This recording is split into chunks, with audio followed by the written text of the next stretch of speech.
एक दिन में एक बार भी हमारे मुख से राम, हमारे मुख से कृष्ण, हमारे मुख से शिव, दत्त, जिसका आप गुणगान करते हो, जिसका आप स्मरण करते हो, जिसकी आप भक्ति करते हो, जिसका आप नाम जाप करते हो, यदि एक बार भी हमारे मुख से निकल जाता है तो ये समझ लें कि 3.5 करोड़ रोम छिद्र एक बार मुख से भगवान का नाम निकलने पर भी तृप्त हो जाते हैं, श्रेष्ठ हो जाते हैं। विदर्भ नगर की ये पुनीत पावन जो धरा है अमरावती शहर,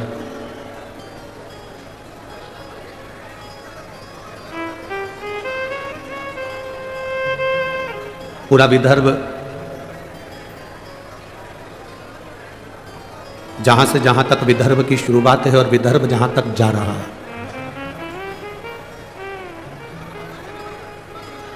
पूरे विदर्भ में आप कोने से लेकर कोने तक विदर्भ की शुरुआत जहां से होती है और विदर्भ का विराम जहां पर होता है, वहां पूर्ण क्षेत्र में आप अगर भ्रमण कर कर आएंगे, घूम कर आएंगे, तो किसी देवता के इतने मंदिर नहीं मिलेंगे जितने देवाधिदेव महादेव के मंदिर मिलेंगे पूरे विदर्भ में।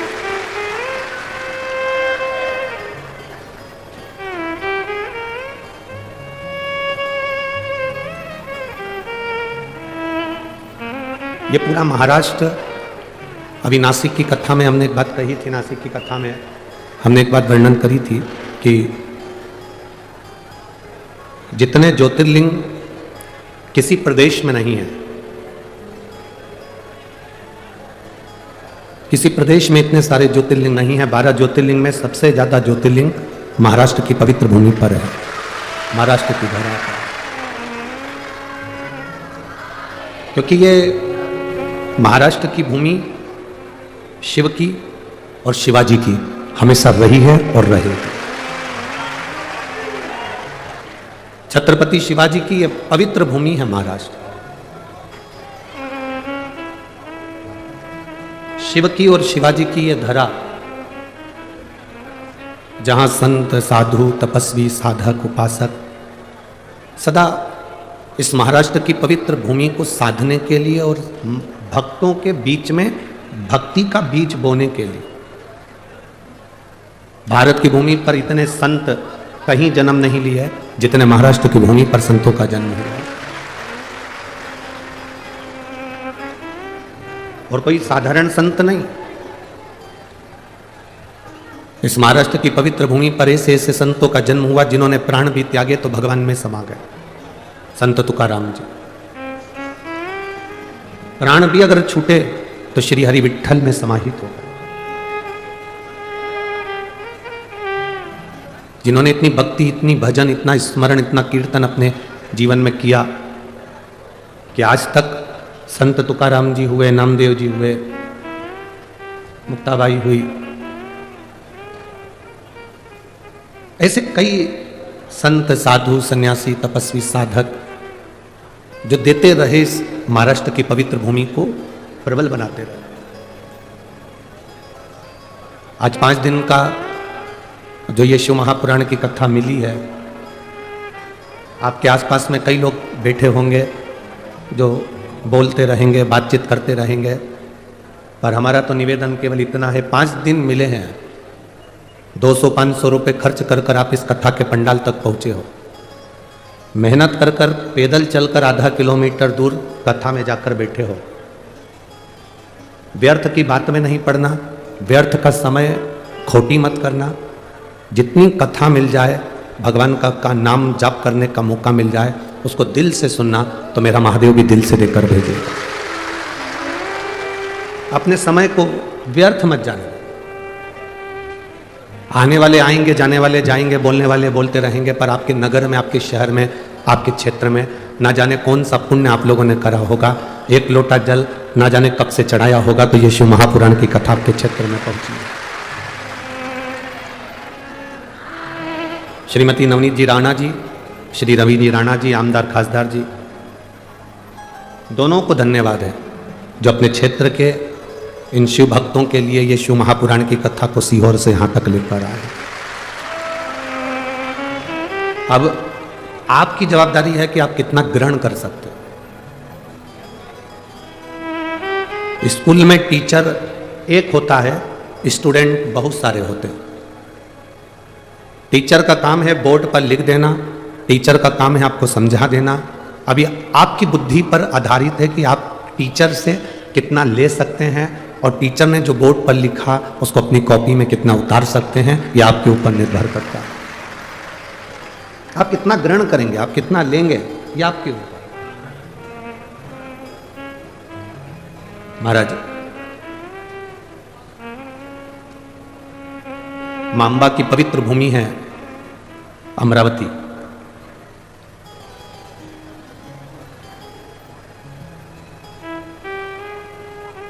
ऐसी विदर्भ की पवित्र भूमि अमरावती की, इसके संपूर्ण क्षेत्र में,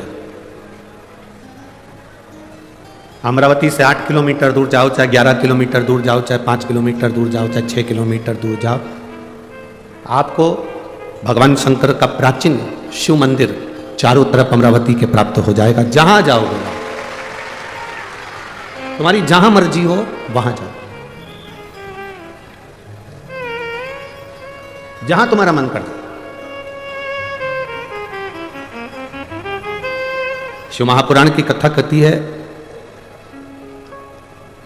आप अगर कहीं जा भी नहीं सकते तो शिव तत्व कहता है कि अपने घर में बैठकर भगवान शंकर की अविरल भक्ति को धारण करो। जितना आप शिव को याद करोगे उतना उतना आपकी जिंदगी का दुख कटेगा। शिव महापुराण में कथा आती है कि माता सती यज्ञ की अग्नि में कूदकर अपने प्राणों को त्याग दी। अब माता सती जब यज्ञ की अग्नि में कूदकर अपने प्राणों को त्याग दी और माता सती प्राणों को त्यागने के बाद भगवान शिव ने जब देखा कि माता सती के प्राण जा रहे हैं, पर सती ने बहुत बड़ी गलती कर दी। ये सती ने जो गलती करी, संसार का कोई व्यक्ति ऐसी गलती ना करे जो सती कर गई, जो माता सती ने करा है। क्या गलती सती ने करी? सती ने सबसे बड़ी गलती माता सती ने करी कि यज्ञ की अग्नि में सती कूद गई। हमारा सनातन धर्म कहता है, कोई यज्ञ हो रहा हो, कोई अनुष्ठान हो रहा हो, कोई कथा हो रही हो, कोई प्रवचन हो रहे हो, कोई धर्म का आयोजन हो रहा हो, कोई धार्मिक आयोजन हो रहा हो, बन सके तो उसमें प्रयास करना कि अपने हाथ को आगे बढ़ाकर उस यज्ञ को पूर्ण कराने का प्रयास करना, अपना टांग अपना पांव उसमें मत अड़ाना, नहीं तो सती जल जैसे जलकर भस्म होना पड़ सकता है। माता सती ने एक गलती कर दी कि यज्ञ के कुंड में माता सती चली।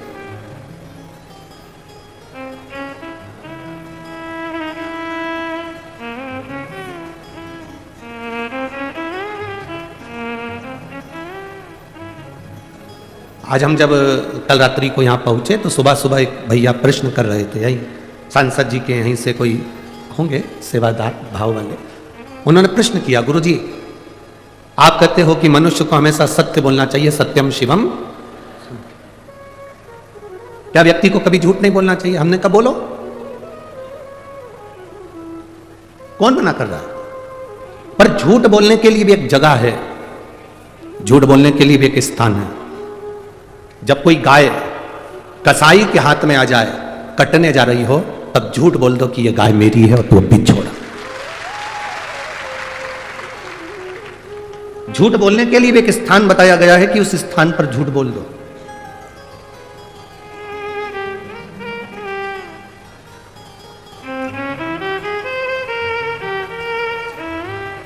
मां अपने बच्चे को जब डराती है, अपने बच्चे को कुछ कहती है तो एकदम डराते डराते कह देती है बाऊ आ जाएगा। बच्चे को भय हो जाता है, डर जाता है, बच्चे में भय उत्पन्न हो जाता है कि बाऊ आएगा।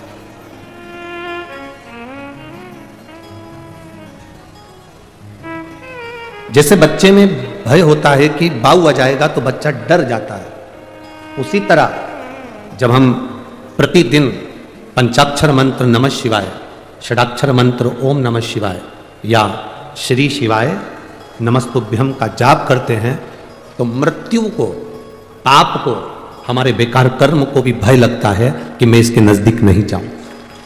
मंत्र का जाप, मंत्र का स्मरण, नाम का स्मरण जीव को एक आनंद की अनुभूति करा देता है।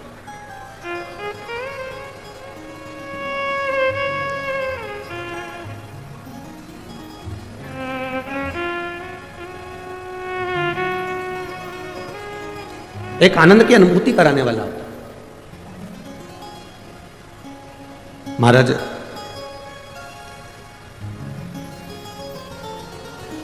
आप सब तो विदर्भ के हो, अमरावती के हो, तो आप लोगों को तो बहुत ज्यादा भगवान कृष्ण की कथा का ज्ञान है। आप सब बहुत विद्वान भी हैं, पर आपने कथा सुनी होगी भगवान कृष्ण की धर्म पत्नी रुक्मणी जी की बुआ।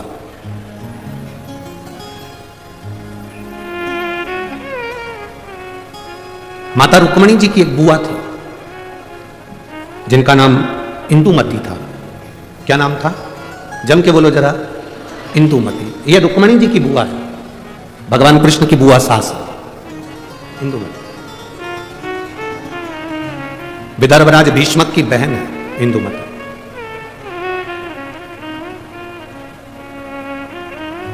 विदर्भ किस भूमि पर, पवित्र भूमि पर इंदुमती रहती, अपने भाई राजा भीष्मक के साथ में आनंद के साथ निवास करती।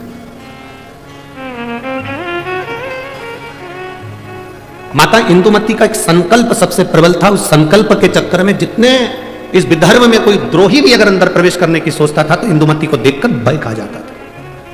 इंदुमती को देखकर उसको भय लगने लगता था। जब किसी का संकल्प बड़ा पक्का होता है, जब किसी का संकल्प बड़ा प्रबल होता है तो द्रोही भी डरता है, दुश्मन भी डरता है। अगर आपका संकल्प पक्का है तो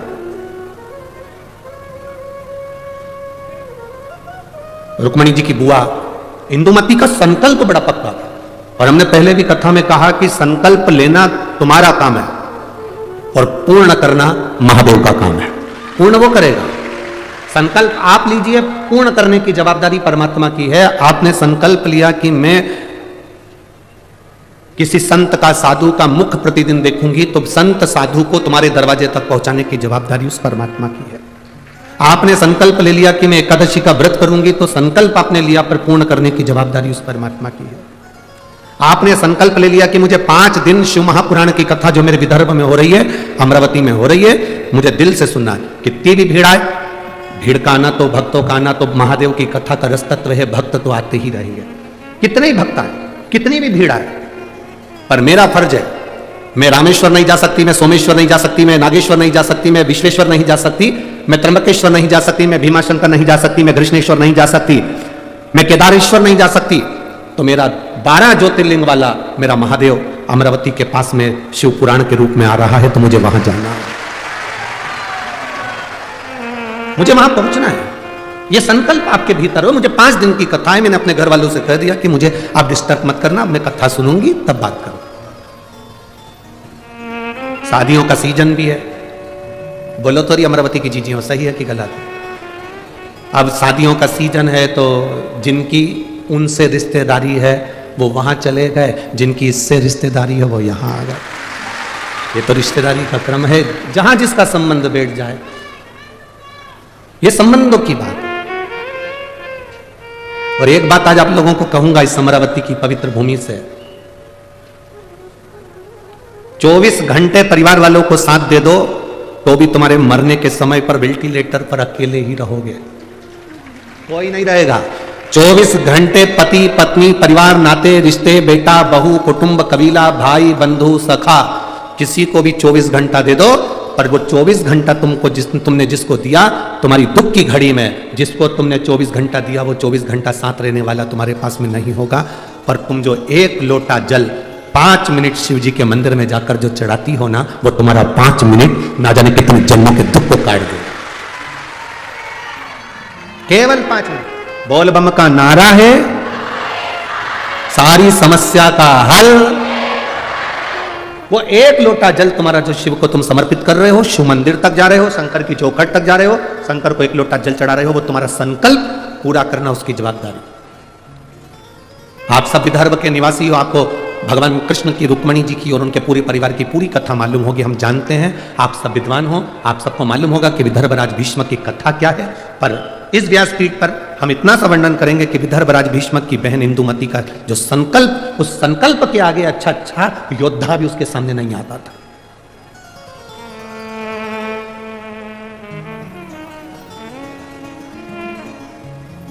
जैसे महाराष्ट्र की पवित्र मां अहिल्याबाई होलकर। मां अहिल्याबाई होलकर के सामने जब चारों तरफ से आक्रमण हो गया तो मां अहिल्याबाई होलकर ने देख लिया कि मेरी सेना कम है और विद्रोही ज्यादा है। सेना मेरी कम है पर विद्रोही ज्यादा है।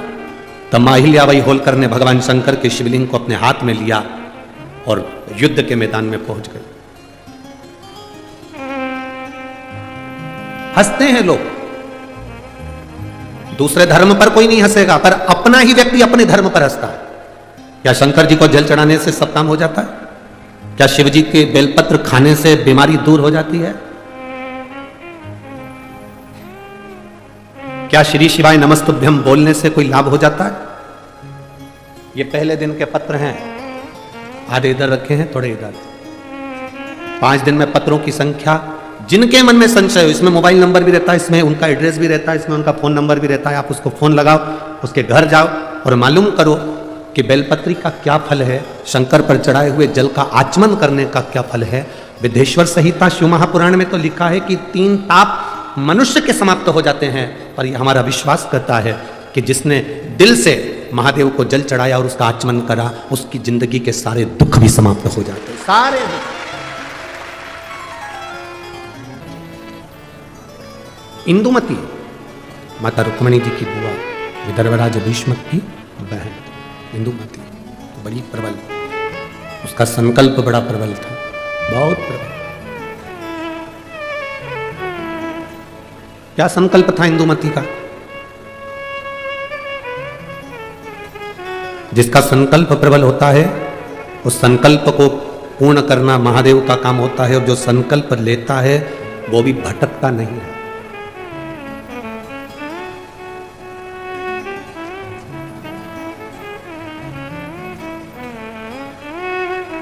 वो भटकना नहीं। किसी ने कहा गुरुजी विदर्भ में भगवान कृष्ण आए थे और रुक्मणी जी से शादी कर कर गए थे। हमारे यहां की बेटी चंद्रवंश में भी आई है, इसलिए विदर्भ वालों को बड़ा थोड़ा सा अकड़ रहती है कि हमारे यहां की बेटी द्वारका गई है। दुगनी अकड़ करो तुम अपनी तरफ से। विदर्भ की बेटी केवल भगवान कृष्ण के यहां ही नहीं भी आई, विदर्भ की बेटी इंदुमती विदर्भराज भीष्मक की बहन भगवान राम के परदादा राजा अज से भी आई थी। तुम्हें गर्व होना चाहिए कि अयोध्या भी यहां की बेटी गई। ये तुम्हें गर्व होना चाहिए कि हमारे विदर्भ की कन्या, हमारे विदर्भ की बेटी कोई साधारण नहीं है।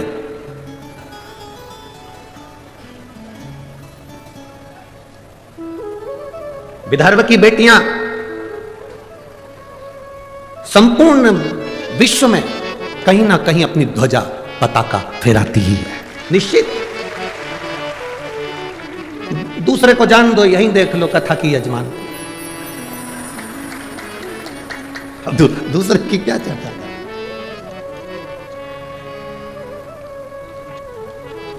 श्रीमती नवनीत जी राणा जी को देख लो, सांसद जी को, ये भी तो विदर्भ की बेटी है। दूसरी जगह कहां जाए, यही देख लो। अब शिव कथा कह रही है, इंदुमती का संकल्प बड़ा प्रबल है। इंदुमती का संकल्प, आपके भीतर जो संकल्प आया, मुझे कथा में जाना है, पूर्ण करना महादेव का काम है। आपके यहां भीतर संकल्प आया, मुझे जो शिव महापुराण की कथा सुनने के लिए आ रहे हैं उनका मुंह झूठा कराना है, मुझे उनको पानी पिलाना है, मुझे उनको कुछ खिलाना है। संकल्प आपका है, पूर्ण वो करेगा। पूर्ण करने की जवाबदारी उसकी है। आप केवल संकल्प ले सकते हो, पर पूर्ण वही करता है। और जब वो पूर्ण करता है तो कुछ ना कुछ सुख जरूर देता है। एक व्यक्ति ने, एक गुरुजी जा रहे थे, गुरुजी ने एक व्यक्ति से कहा, तू इतना विद्वान होने के बाद तूने जिंदगी में कोई संकल्प नहीं लिया, कोई संकल्प ले। उसने कहा गुरुजी देखो फालतू के लफड़े में मुझे मत पालो, कि मैं कोई संकल्प नहीं, मैं कोई संकल्प नहीं लूंगा। गुरुजी ने कहा कैसे नहीं लेगा? संकल्प ले, एक मंदिर जाने का संकल्प ले, पानी डालने का संकल्प ले, अगरबत्ती लगाने का संकल्प ले, दिया लगाने का संकल्प ले, कोई तो संकल्प ले। तुलसी में जल सींचने का संकल्प ले। नहीं, उसने कहा पीछा मत पकड़ो गुरुजी, मैं कोई संकल्प नहीं लूंगा। गुरुजी बोले आज तू संकल्प नहीं लगा तो तेरे को छोड़ूंगा भी नहीं। पकड़ लिया गुरुजी ने, बांध दिया रस्सी से, संकल्प ले। उसने कहा ठीक है संकल्प लेता हूं, मेरे पास में कुमार रहता है, सुबह सुबह से उसी का मुंह देखूंगा। गुरुजी ने कहा ठीक है, संकल्प तो लिया ना तूने, कोई बात नहीं, उसका मुंह देख ले। जब तक मुंह नहीं देखूंगा तब तक रोटी नहीं खाऊंगा। अब वो व्यक्ति कुमार का मुंह देखता, रोटी खाता, कुमार का मुंह देखता, रोटी खाता। 1.5 साल निकल गए, वो कुमार का मुंह देखता, रोटी खाता। एक दिन सुबह का समय और कुमार घर पे नहीं। 4 बार ऊपर गया, कुमार को देखकर आया तो कुमार नहीं दिखा। उसके घर गया, पूछा आज कुमार कहां गया, तो उसकी पत्नी बोली मिट्टी लेने के लिए गए हैं, 3 दिन के लिए बाहर गए हैं। मिट्टी ले रहे हैं? हाँ। 3 दिन? हाँ। व्यक्ति को लगा अब तो मैं भूखा मर जाऊंगा।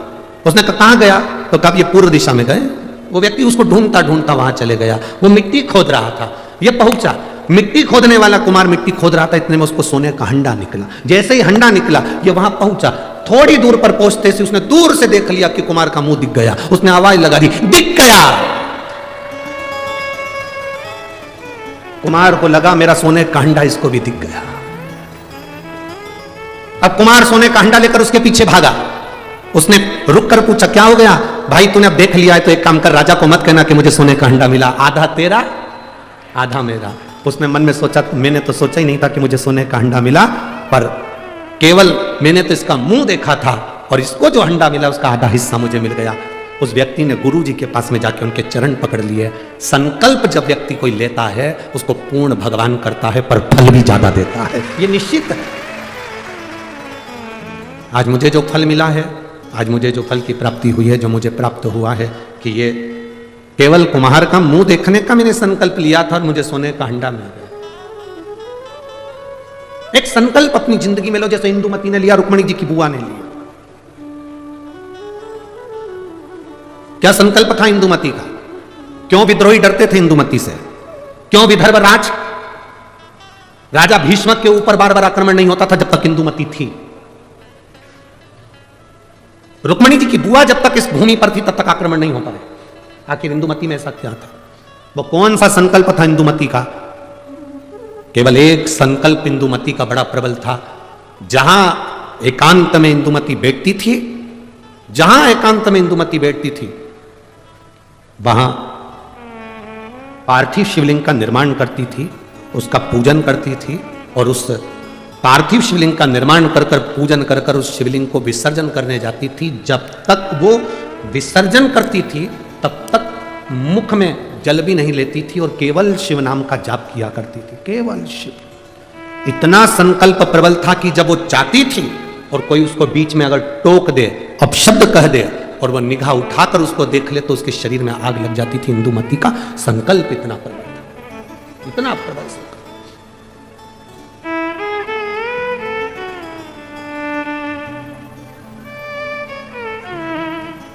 शिव महापुराण की कथा कहती है, शिव तत्व कहता है, देवादिदेव महादेव की कथा वर्णन करती है। इंदुमती कोई साधारण नहीं थी, उसकी भक्ति कोई साधारण नहीं, उसकी भक्ति साधारण नहीं है, इंदुमती साधारण नहीं है। एक पार्थिव शिवलिंग का निर्माण करना, पार्थिव शिवलिंग जानते हो ना सब लोग, जम के तो बोलो जरा, जानते हो ना सब? मिट्टी का पार्थिव शिवलिंग का निर्माण जब हम करते हैं तो दुनिया के लोगों को लगता है कि हमने शिवलिंग बनाया एक, तो एक शिवलिंग के पूजन का फल मिल रहा है। ये दुनिया के लोगों को लगता है कि एक शिवलिंग के पूजन का फल मिल रहा है, पर शिव महापुराण की कथा कहती है पार्थिव शिवलिंग का निर्माण करना और उसकी पूजन करना, उसका मतलब है पार्थिव शिवलिंग को बनाने में जो मिट्टी हम एकत्रित करते हैं, उस मिट्टी में जितने जितने बारीक बारीक कण होते हैं, एक एक धूल का कण, मिट्टी का कण जितने एकत्रित होते हैं शिवलिंग को बनाने में, आप शिव जी का जब स्नान कराते हो, पूजन कराते हो, बेलपत्र चढ़ाते हो, तो जितने मिट्टी के अंदर बारीक बारीक कण होते हैं जिससे जुड़कर पार्थिव शिवलिंग का निर्माण होता है, वो 1000 करोड़ शिवलिंग की पूजन एक साथ हो जाती है एक ही बार में। उतना फल हमारे खाते में चले जाता है, उतना फल।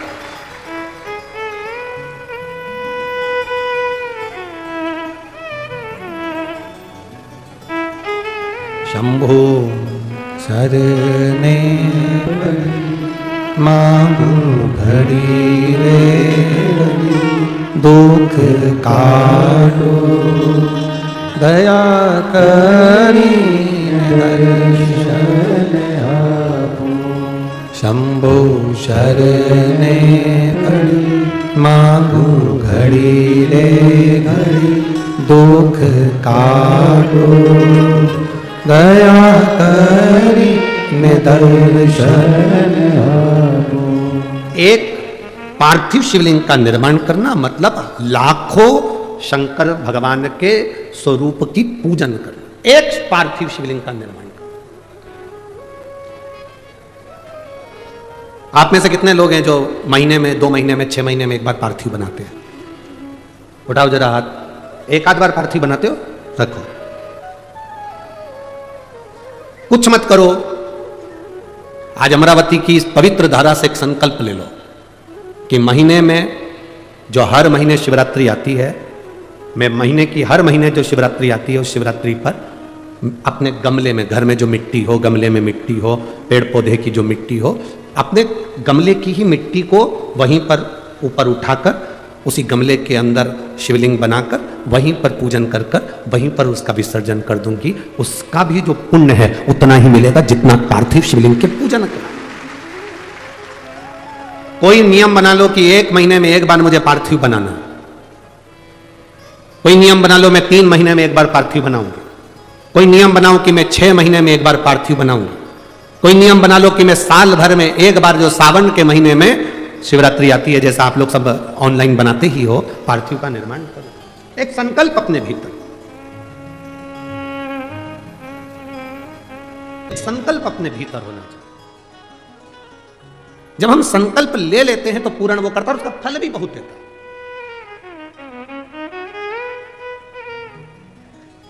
अगर ये संकल्प नहीं ले सकते तो दूसरा संकल्प लो। महीने में एक बार बेलपत्री के वृक्ष के नीचे जाऊंगी और बेलपत्री के वृक्ष के नीचे जल चढ़ाकर आऊंगी, जिससे बेलपत्र के वृक्ष की छांव मेरे मस्तक पर पड़े। कहते हैं एक बेलपत्र के वृक्ष में 33 कोटि देवी देवताओं का निवास होता है। जब एक बेलपत्र के वृक्ष के नीचे हम जाते हैं तो ये समझ लें कि 33 कोटि देवी देवताओं की छत्र छाया में हम पहुंच गए।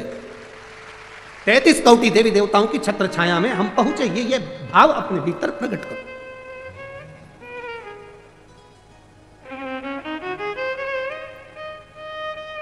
तैतीस कोटि देवताओं का आशीर्वाद हमको मिल रहा है। उनकी छत्र छाया में हम पहुंचे, उनका आशीर्वाद हमको प्राप्त हो रहा है।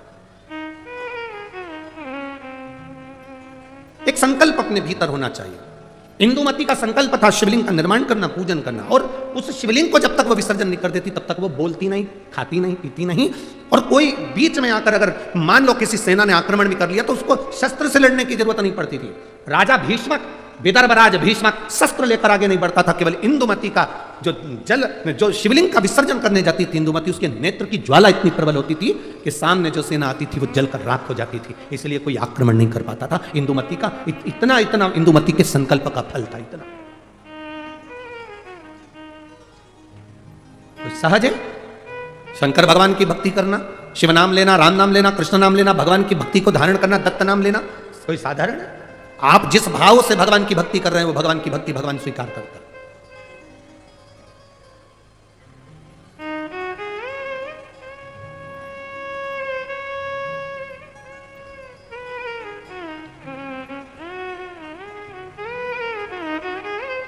केवल मृत्यु लोक में बैठकर भगवान का नाम लेना और उस तक पहुंचना। आजकल के नवयुवक लड़के बहुत सारे प्रश्न करते हैं।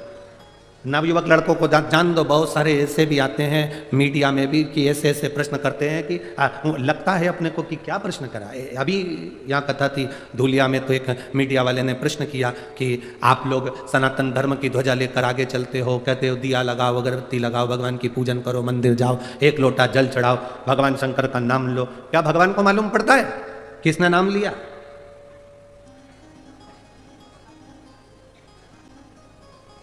क्या उसको प्राप्त होता है? हमने धुलिया की कथा में एक बात कही थी कि आपके यहां केले का पेड़ लगा है, ठीक है? अरे बोलो तो जम के, ठीक है? केले के पेड़ को पानी देना है, इसमें केला लगाना है, तो एक एक पत्ती को पकड़कर पानी दोगे क्या? पानी कहां दोगे? नीचे जड़ में। तुमने जड़ में पानी दिया, केले की पत्ती में आखिरी सिरे तक वो पानी पहुंच गया और पत्ती गीली हो गई।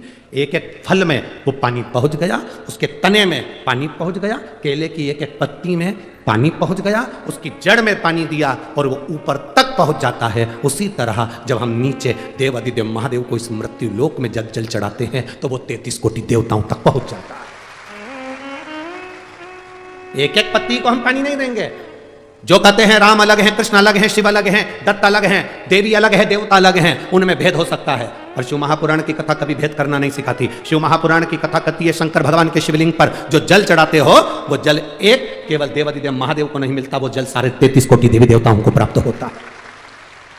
ब्रह्मा विष्णु महेश तीनों उस शिवलिंग के अंतर्गत विराजमान है, माता पार्वती उस शिवलिंग के अंतर्गत विराजमान है, स्वयं गणेश कार्तिकेय वहीं विराजमान है, अशोक सुंदरी वहीं विराजमान है, जया विषहरा शामरीवारी दौतरी देव शंकर भगवान की 5 लड़कियां भी वहीं पर विराजमान हैं। और जहां से जल बहकर उत्तर की ओर जाता है, जितनी दूर तक जल जाता है उसमें 33 कोटि देवी देवताओं का निवास है।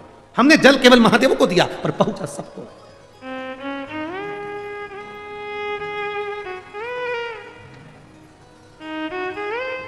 आप में से कितने लोग हैं जो शंकर जी को रोज 1 लोटा जल चढ़ाते हैं? उठाओ जरा, सभी हो, धर लो, वापिस धरो, वापिस धरो, बहुत बढ़िया, जाना चाहिए। तेरे मंदिर में आना मेरा काम है और मेरी बिगड़ी बनाना तेरा काम है। ये उसके ऊपर निर्भर करता है, हमारा फर्ज है हम उसके दरवाजे तक जाएं। हमारा फर्ज है कि हम उसकी चौखट तक जाएं। एक माँ ने लिखा, अपने लड़के का फोटो भी लगाया है उसने।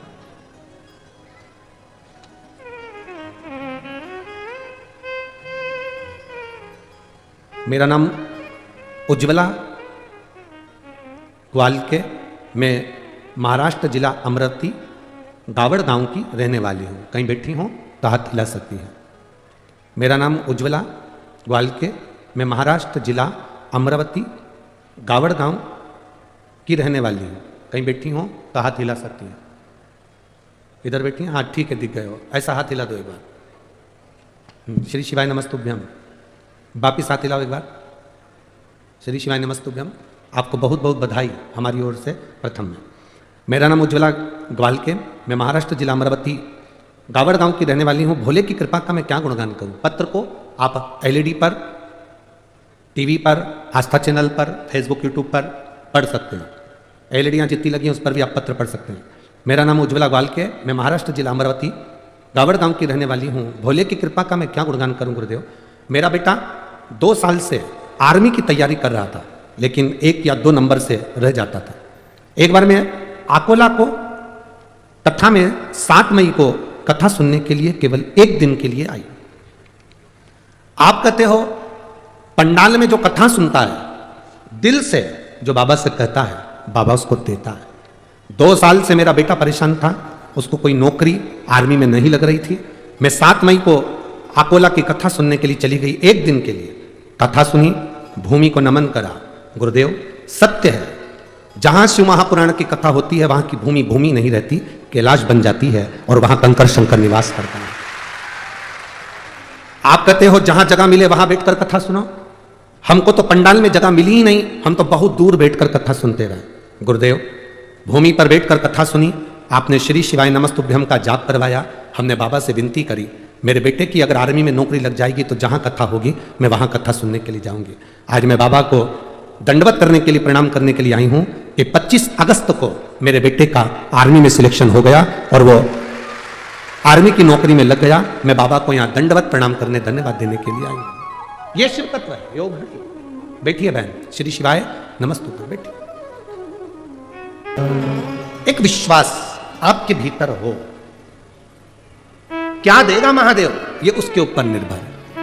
अरे मेरी अमरावती की जीजियों और मेरे अमरावती के जीजाओं, एक बात अपने भीतर उतार कर रखना मेरी बेटी और मेरे बेटाओं, यहां आए हो खाली तो नहीं जाओगे, ये मेरा विश्वास कहता है। खाली नहीं जा सकता, वो खाली नहीं भेज सकता, दे के भेजेगा। पहुंचे हो ना आप, खाली नहीं भेजेगा। बस जितना भरोसा, जितना विश्वास, जितनी दृढ़ता धारण कर सकते हो कर। इंदुमती जैसी विश्वास, इंदुमती जैसी दृढ़ता, इंदुमती जैसा भरोसा आपके भीतर होना चाहिए। क्या शंकर भगवान को जल चढ़ाने वाले के शरीर में तेज पुंज आ जाता है? क्यों नहीं?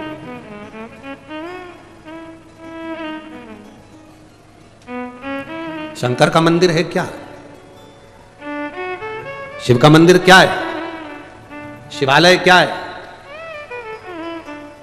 भगवान शंकर के मंदिर में ये दरवाजे, ये ताले तो अब लगना चालू हुए। पहले शंकर जी का जो शिवलिंग होता था वो खुले में रखा होता था।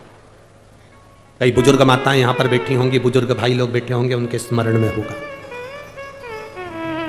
तुम्हारे गांव में, खेड़े में, खेत में, जमीन पर ओटला बना होता था जिस पे शिवलिंग रखा होता था। मंदिर नहीं होता था, दरवाजे नहीं होते, खुला।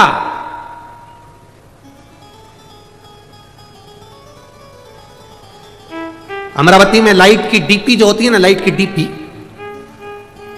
देखी है ना? अरे बोलो तो जम के, देखा है ना? लाइट की जो डीपी होती है, हमारे इधर ऐसा नियम है कि लाइट की डीपी को बंद नहीं कर सकते, उसको पैक नहीं कर सकते, उसको खुला रखना पड़ता है।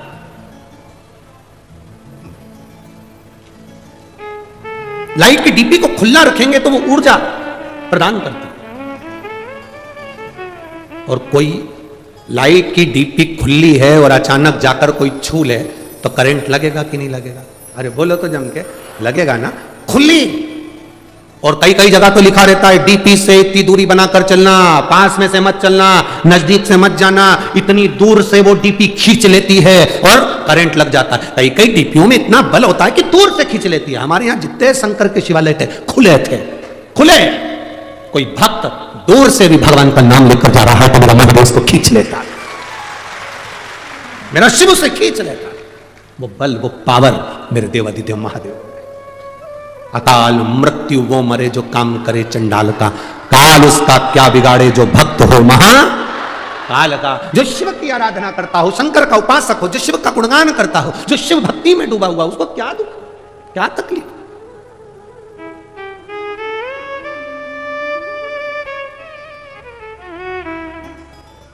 हनुमान जी की एक चौपाई हनुमान चालीसा की आप लोग स्मरण करते हैं। भूत पिशाच महावीर नासे रोग हरे सब पीरा, हनुमत वीरा संकट ते हनुमान छुड़ावे, मन क्रम वचन ध्यान जोड़ा। आपने सुना होगा भूत पिशाच निकट नहीं आवे, फिर किधर जावे?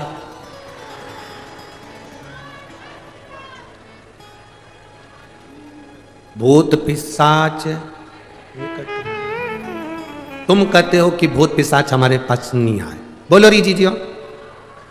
इंद्र कहता है भूत पिशाच मेरे पास नहीं आना चाहिए, भगवान विष्णु कहते हैं भूत पिशाच मेरे पास नहीं आना चाहिए, ब्रह्मा जी कहते हैं भूत पिशाच मेरे पास नहीं आना चाहिए, 33 कोटि देवता कहते हैं भूत पिशाच मेरे पास नहीं आना चाहिए। केवल एक महादेव भूत पिशाच निकट में। शिव जी ये कैसे हैं? वो कहते हैं जिसको कहीं परमिशन नहीं उसको मेरा इन्विटेशन है, उसको मेरा इन्विटेशन है। केवल एक महादेव ऐसे हैं, मेरे पास आओ। राक्षस, असुर, गंधर्व, देवता, पितर जितने जितने हैं शंकर की आराधना में, प्रेत भी लगे, भूत भी लगे, पिशाच भी लगे। कारण शिव महापुराण में वर्णन मिलता है, विद्धेश्वर संहिता में स्पष्ट कहा गया, जो शंकर जी को एक लोटा जल समर्पित करता है, उस जल का मात्र स्पर्श कर कर नेत्रों को भी छुआ लेता है, उसकी 71 पीढ़ी में कभी कोई भूत और प्रेत नहीं बनता, वो तर जाता है। उसकी 71 पीढ़ी में भूत प्रेत। लोग कहते गुरुजी हमने आज तक कथाओं में 7 पीढ़ी सुनत थी, तुम 71 पीढ़ी कैसे कह देते हो? हमने कहा हम नहीं करे, तुम्हें अगर यहां नहीं पढ़ना है तो उज्जैन जाओ। उज्जैन के ऋण मुक्तेश्वर मंदिर की दीवार पर शिव महापुराण का लेख अंकित है, पत्थर पर लिखा हुआ कि शंकर को जल चढ़ाने वाला शिव महापुराण की कथा सुनने वाले की 7 पीढ़ी नहीं 71 पीढ़ी पड़ती है, जो वहां पर भी लिखा। केवल एक सियोर वाला महाराज नहीं कह रहा है। ये आपको अगर पढ़ना है, शिव पुराण में नहीं पढ़ सकते तो उज्जैन के ऋण मुक्तेश्वर मंदिर पर पढ़िए, पत्थर पर अंकित है शिव महापुराण का वो शब्द। जिसको कोई नहीं अपनाता उसको मेरा महादेव अपनाता है। मेरी जीजियों, करोड़पति को कोई भी बुला लेगा, धनपति को कोई भी बुला लेगा, गरीब बड़े को बुलाने में थोड़ा सा लोग हिचकिचाते हैं। तुम्हारे यहाँ पर ऐसा होता हो तो बात दूसरी होगी कि तुम्हारे यहाँ पर कोई रिसोर्ट में शादी कर रहा हो और अनाथालय से या वृद्धाश्रम से किसी को बुलाते हो। हमें तो नहीं लगता कि बुलाते होंगे, हमें नहीं लगता। शादी में, अनाथालय में डोनेशन दे सकते हैं, वृद्धाश्रम में डोनेशन दे सकते हैं, पर अपने घर की शादी में कोई वृद्धाश्रम या अनाथालय में डोनेशन की जगह इनविटेशन नहीं देता। कोई नहीं बुलाता उनको, डोनेशन दे देंगे, पैसे दे देंगे, वहीं पर खाना खिला देंगे, पर अपने घर की शादी में कोई नहीं बुलाता। केवल एक देव अधिदेव महादेव ऐसे थे जिनकी शादी में डोनेशन नहीं दिया गया, इनविटेशन दिया गया। साहब आओ मेरी शादी है। केवल महादेव की शादी में सबको इनविटेशन दिया गया, आओ महादेव की शादी है, जहां सब आ सकते, सब समाहित हो सकते हैं। जो आता है शंकर की चौखट पर, शिवालय में शिव के द्वार पर जो पांव रखा, शंकर की चौखट पर जो पांव रखा, शंकर के द्वार पर जो पांव रखकर अंदर आ जाता है वो शंकर का हो जाता है। फिर वो न भूत, न प्रेत, न पिशाच, न डाकनी, कुछ नहीं बनता। वो शंकर का है, वो शंकर का ही रहता है। अंत में उसकी मुक्ति श्रेष्ठ हो जाती है। भगवान के नाम का स्मरण उच्च स्वर में साथ साथ बोलेंगे।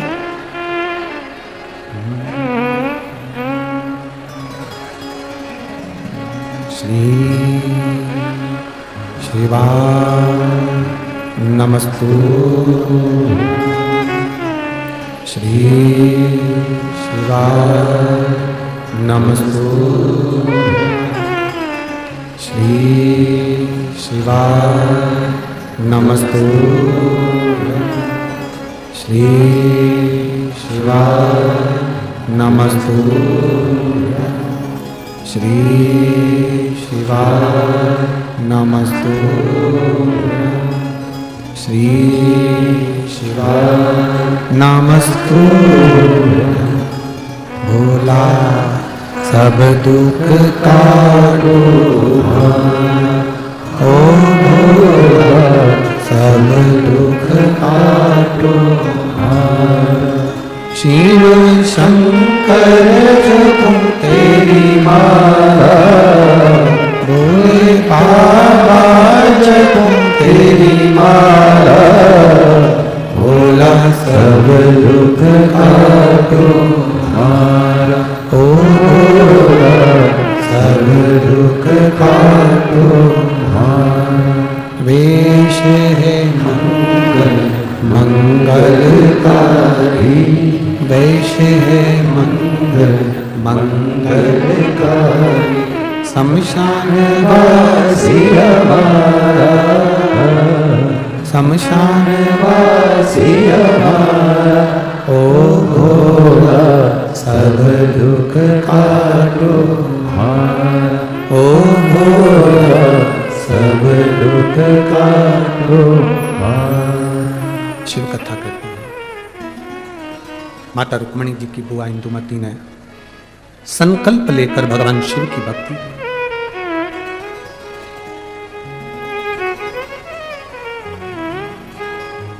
केवल विदर्भ राज भीष्मक की बहन इंदुमती ने ही शिव की भक्ति नहीं करी, विदर्भ राज भीष्मक की कन्या रुक्मणी जी ने भी शिव भक्ति करी, शंकर की आराधना।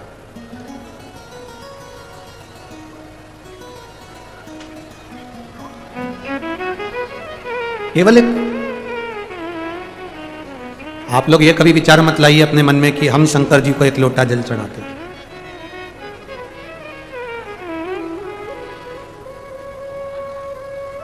ये कभी मन में विचार मत लो। हमेशा ये मन में विचार लेकर आओ कि हम शिव जी के इतने प्रिय हैं कि शंकर भगवान हमको खींचकर अपने मंदिर तक बुला लेते हैं और एक लोटा जल चढ़वा लेते हैं। आप इस चीज का गर्व करें कि हम शिव के प्रिय हैं।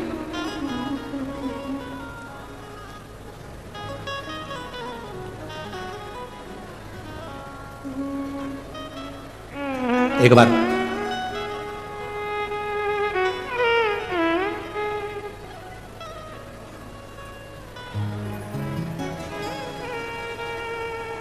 इसी विदर्भ की कैशिनी, इसी विदर्भ की कैशिनी राजा सगर की धर्मपत्नी, विष्णु पुराण कहता है, इसी विदर्भ की इंदुमती थी, इसी विदर्भ की कैशिनी थी, राजा सगर की धर्मपत्नी।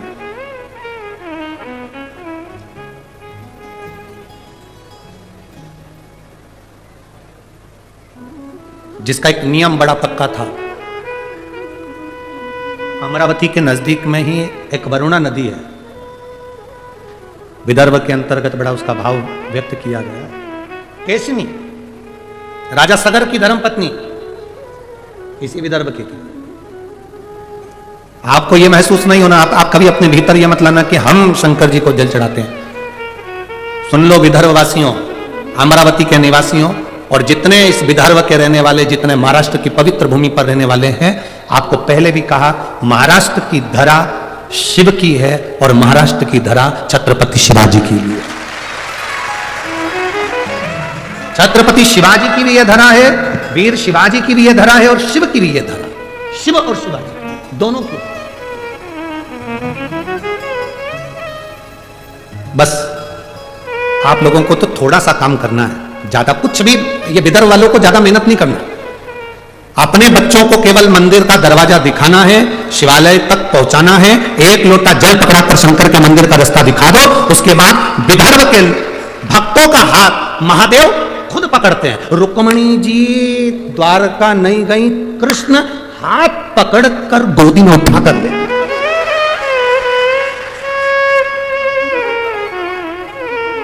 इंदुमती इसी विदर्भ की। राजा आज नर्मदा जी को पार कर कर यहां पहुंचे।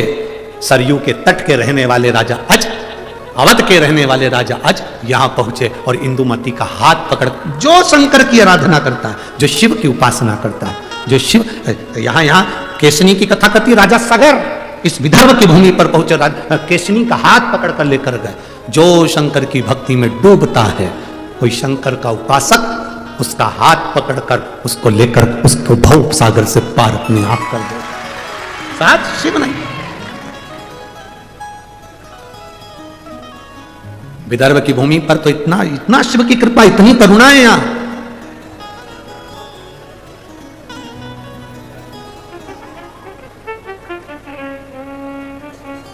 महाराज इसी विदर्भ की थी कैशिनी, राजा सगर की धर्मपत्नी।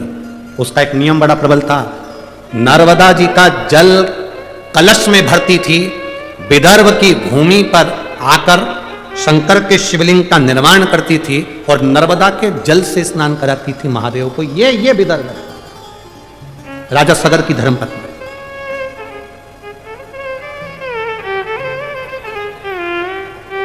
आप जरा विचार कर लो, राजा सगर की धर्मपत्नी नर्मदा जी से जल लेकर आकर विदर्भ के शिवलिंग पर जल चढ़ाती थी, इंदुमती शिवलिंग को जल चढ़ाती थी, रुक्मणी जी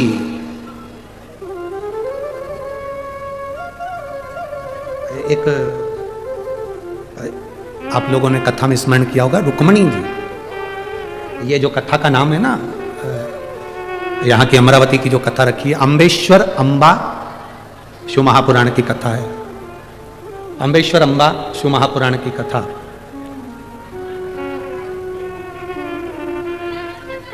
इसी विदर्भ की भूमि पर माता रुक्मणी जी ने भी शंकर को जल चढ़ाया, और ऐसा जल माता रुक्मणी जी ने शिव जी को चढ़ाया कि वो जल आज तक शंकर के शिवलिंग पर पत्थर की शिला में से बूंद बूंद बूंद बूंद आज तक टपक रहा है, वो जल आज तक बंद नहीं हुआ। इसी विदर्भ, यही विदर्भ। कितना, अब आप सोचे कि आप शिव को जल चढ़ा रहे, ना ना ना, शिव खुद पकड़कर आपको मंदिर तक लेकर जाते। और मेरी जीजियों और मेरे जीजाओं, मेरी बेटियों, मेरे बेटाओं, माताओं, एक बात अपने हृदय में बिठा कर रखना कि शिव महापुराण की कथा में तुम लोग पहुंचे हो, तुम हल्के पुल्के नहीं हो, तुम शंकर के कुछ अपने हो, इसलिए उसने खींच कर यहां बुलाया, उसने खींच कर बुलाया है तुमको। शिव महापुराण की कथा सुनवा रहा है वो, बिठा रहा है वो, तुम गुणगान कर रहे हो, श्री शिवाय नमस्तुभ्यम कर रहे हो, नमः शिवाय कर रहे हो, पंचाक्षर षडाक्षर ओम नमः शिवाय का जाप कर रहे हो, ये उसकी कृपा से। अगर उसकी कृपा नहीं होती तो वर्णन आता है, देवराज नाम का ब्राह्मण चोरी का धन लेकर शंकर के मंदिर में पहुंच गया। किसी ने एक प्रश्न खड़ा कर दिया कि चोरी का धन लेकर गया तो और शंकर जी के मंदिर में पहुंच गया, चोरी का धन और शिव जी के मंदिर में पहुंच गया। कभी कभी कोई अन्न, कभी कभी कोई धन अच्छा होता है तो चोटे को भी मंदिर का रास्ता दिखा देता है। कभी कभी कोई अन्न, कोई धन। भागवत किस किसने सुनी है? हाथ उठाओ जल्दी। सबने सुनी है भागवत? ठीक है। राजा बलि का चरित्र सुना है? अरे बोलो तो जम के। वामन भगवान की कथा सुनी है? वामन भगवान राजा बलि के दरवाजे पर 3 पग भूमि मांगने क्यों गए? ऐसा राजा बलि ने कौन सा पुण्य कर दिया था कि भगवान को उसके दरवाजे पर भिक्षा मांगना पड़ी? राजा बलि ने करा क्या था?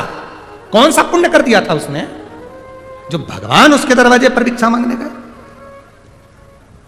कौन था ये राजा बलि? पूर्व समय में जुआरी, जुआ खेलने वाला पक्का जुआरी, छोटा मोटा जुआरी नहीं था, बहुत विशाल जुआरी। घर परिवार संपदा धन सब जुए में हार गया था, ऐसा जुआरी था।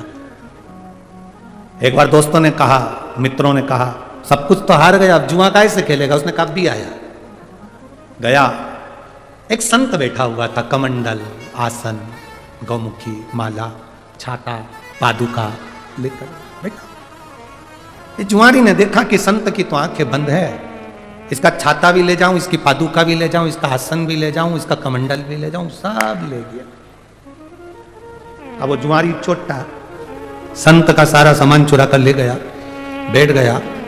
जुआरियों ने, दोस्तों ने कहा क्या लगाएगा जुए में? उसने कहा आखिरी बाजी है, ये लगाता हूं, छाता, कमंडल, चप्पल, पादुका जो भी है सब।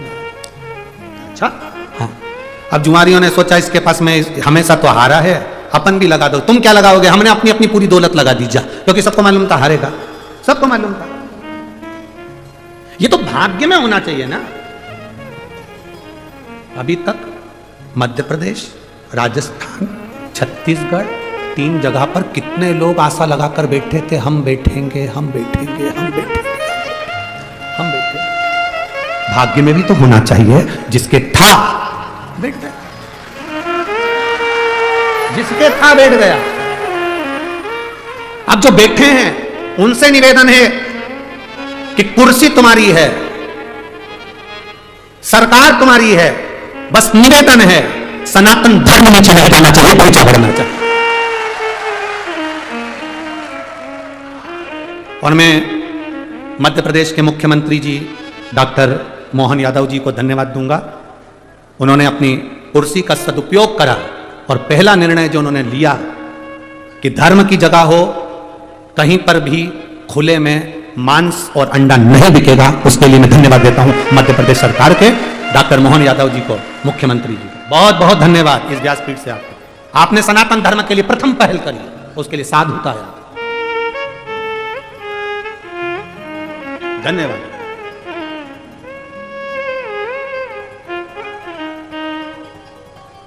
एक शिव भक्ति करने का एक आनंद तत्व भाग्य में भी तो हो। आज जुआरी ने सोचा था, अब ये कभी जीतते तो है ही नहीं, उन सब ने मिलकर अपना अपना धन लगा दिया। और आज क्या था कि जुआरी जीत गया, और जुआरी जीत गया, सारा धन उसका हो गया, सारी संपदा उसकी हो गई, सारी दौलत उसकी हो गई, सारा वैभव उसका हो गया। जब धन बढ़ता है, पैसा बढ़ता है, सत्ता बढ़ती है, दौलत बढ़ती है, तो 3 मित्र बन जाते हैं, सबके बनते हैं। यहां जितने पैसे वाले बैठे रहेंगे उनके भी 3 मित्र होंगे। पहला ताली, मतलब प्रशंसा करने वाले बढ़ जाते हैं, वाह साहब, वाह साहब, वाह साहब, वाह साहब। जो ज्यादा वाह साहब करते हैं वही चूल्हे में जा साहब, बहुत सावधान रहिए, बहुत सावधान, बहुत सावधान। 3 मित्र बढ़ जाते हैं। पहला ताली मित्र, प्रशंसा करने वाले बढ़ेंगे। दूसरा थाली मित्र, होटल में खिलाने वाले बढ़ेंगे। और तीसरा प्याली मित्र, मैं खाने में पिलाने वाले बढ़ेंगे। ये मित्र बढ़ेंगे, और ये 3 मित्र जिंदगी बर्बाद कर देते हैं। वो जुआरी जीत गया, धन आ गया, संपदा आ गई, सत्ता आ गई, उसके 3 मित्र हो गए, प्रशंसा करने वाले, होटल खिलाने वाले, पिलाने वाले, मित्र बन गए, बर्बाद कर दिया, बर्बाद। उसको एक वेश्या ने उसको अपना बना लिया। एक दिन वेश्या ने कहा, सुनो, कल मेरे लिए वो चोटी में लगाने का जो होता है फूल का, क्या बोलते हैं उसको, हाँ, जितनी जल्दी तो महिलाएं नहीं बोली उतनी जल्दी पुरुष बोल दिया। धन्य है रे मेरे जी जाओ।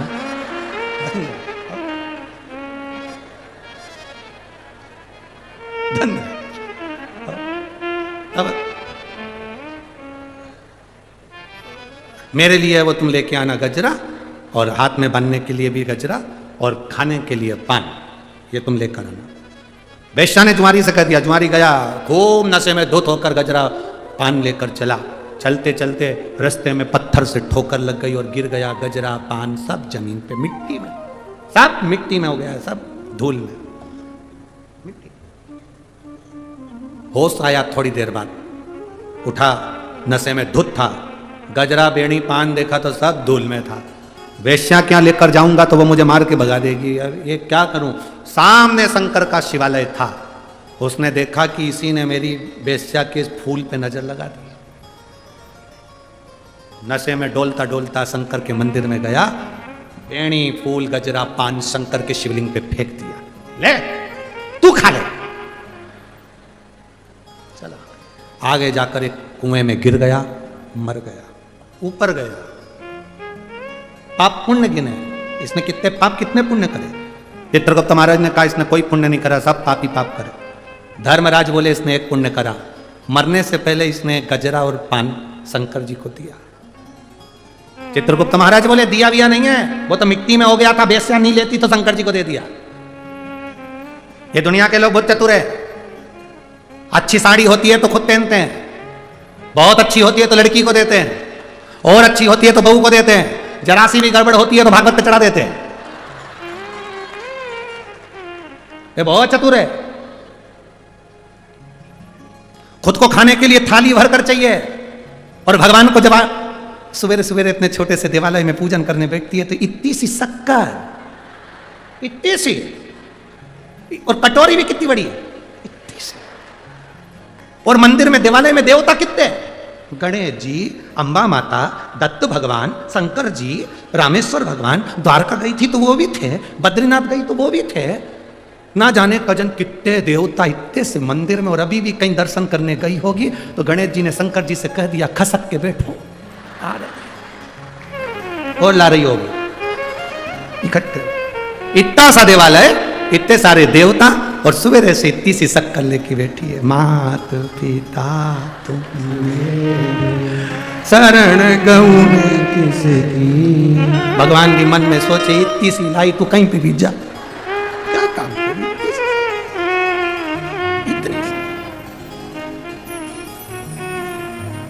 और इतने सारे देवता, और उसने भी छोटा सा पानी का लोटा भी वहीं गिर गया, पूरा जगह गीली हो गई, सबके कपड़े गीले हो गए।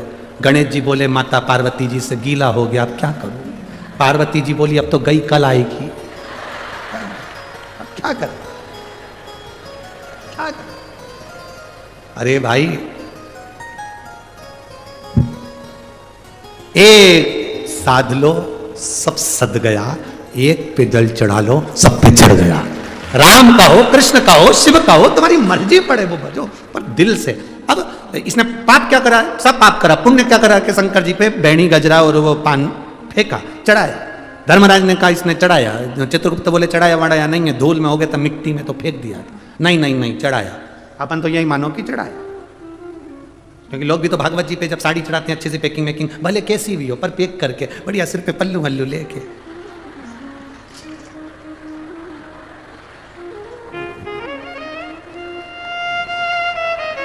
ये कमी अभी अभी अभी कमी है ये फोटो। तो जब पंडित जी साड़ी लेके गए, जब तुम नहीं पहने, तुम्हारी बहू नहीं पहने, तुम्हारी बेटी नहीं पहने, तो पंडित की पंडिताइन पहने।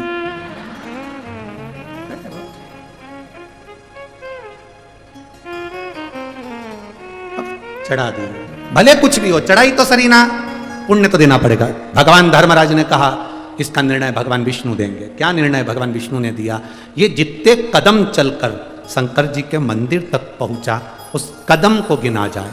कहा साहब ये 18 कदम चलकर शिव के मंदिर तक पहुंचा था, इसलिए भगवान नारायण ने कह दिया 18 घड़ी के लिए इसको इंद्र का सिंहासन दे दो। 18 घड़ी के लिए इंद्र का सिंहासन दिया जाए। 18 और 18 घड़ी के लिए इंद्र का सिंहासन उस जुआरी को मिल गया।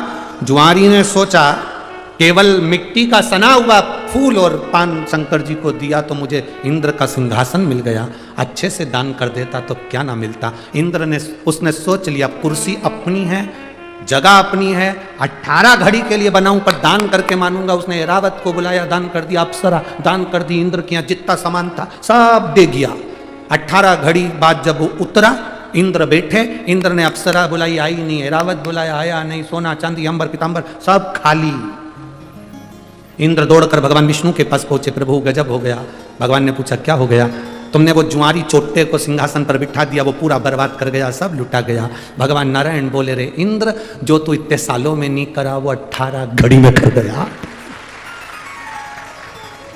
18 घड़ी में कर गया जो तू इतने सालों में नहीं करा, इतने सालों में ना कर पाया, वो 18 घड़ी में कर निकल गया। भगवान विष्णु को बड़ी प्रसन्नता हुई, इंद्र का हाथ पकड़ा, उस जुआरी के सामने पहुंच गए और भगवान विष्णु ने कहा जुआरी तूने शंकर के मंदिर में जो फूल और पत्ती दी है उससे मैं इतना खुश हूं कि पृथ्वी पर तू राजा बलि बनेगा, तेरे दरवाजे पर ये नारायण भिक्षा मांगने के लिए खड़ा होगा। भिक्षा मांगने के लिए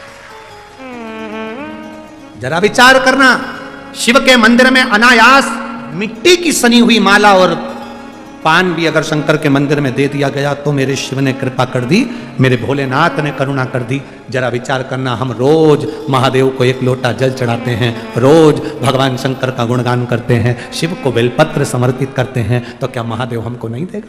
क्या शिव हमको? बोलना सिखाता कौन है?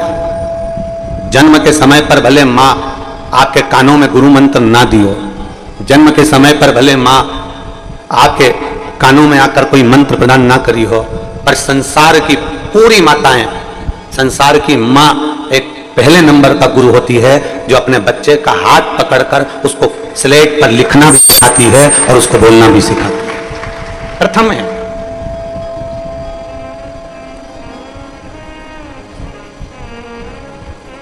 माता रूपी गुरु एक श्रेष्ठ गुरु की गिनती में आते हैं। मां प्रथम गुरु है, मां प्रथम।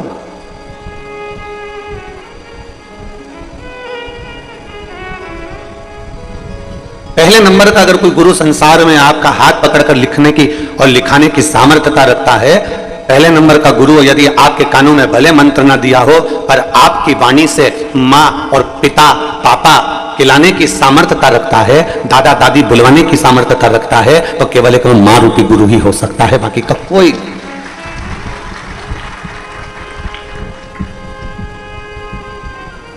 उस माता रूपी गुरु को हम पहचाने, उस माता रूपी गुरु को हम जानने का प्रयास करें। और जिस दिन हम माता रूपी गुरु को पहचान जाएंगे, जिस दिन हम पिता रूपी गुरु को पहचान जाएंगे, हम भटकना अपने आप छोड़ देंगे।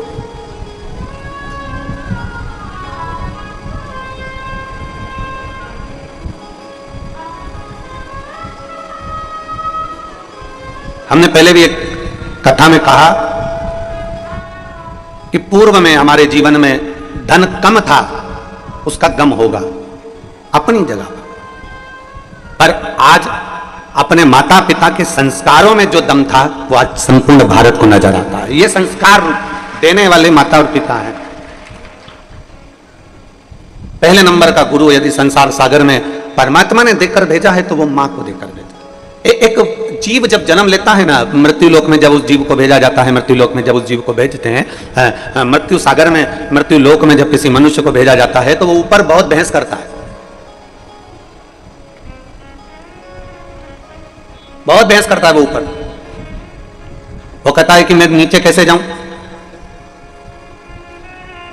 मुझे तो चलना भी नहीं आता, मुझे खाना नहीं आता, मुझे सोना नहीं आता, मुझे जागना नहीं आता, मुझे कुछ भी नहीं आता, तो मैं मृत्यु लोक में जाऊं तो जाऊं कैसे, मैं जाऊं कैसे?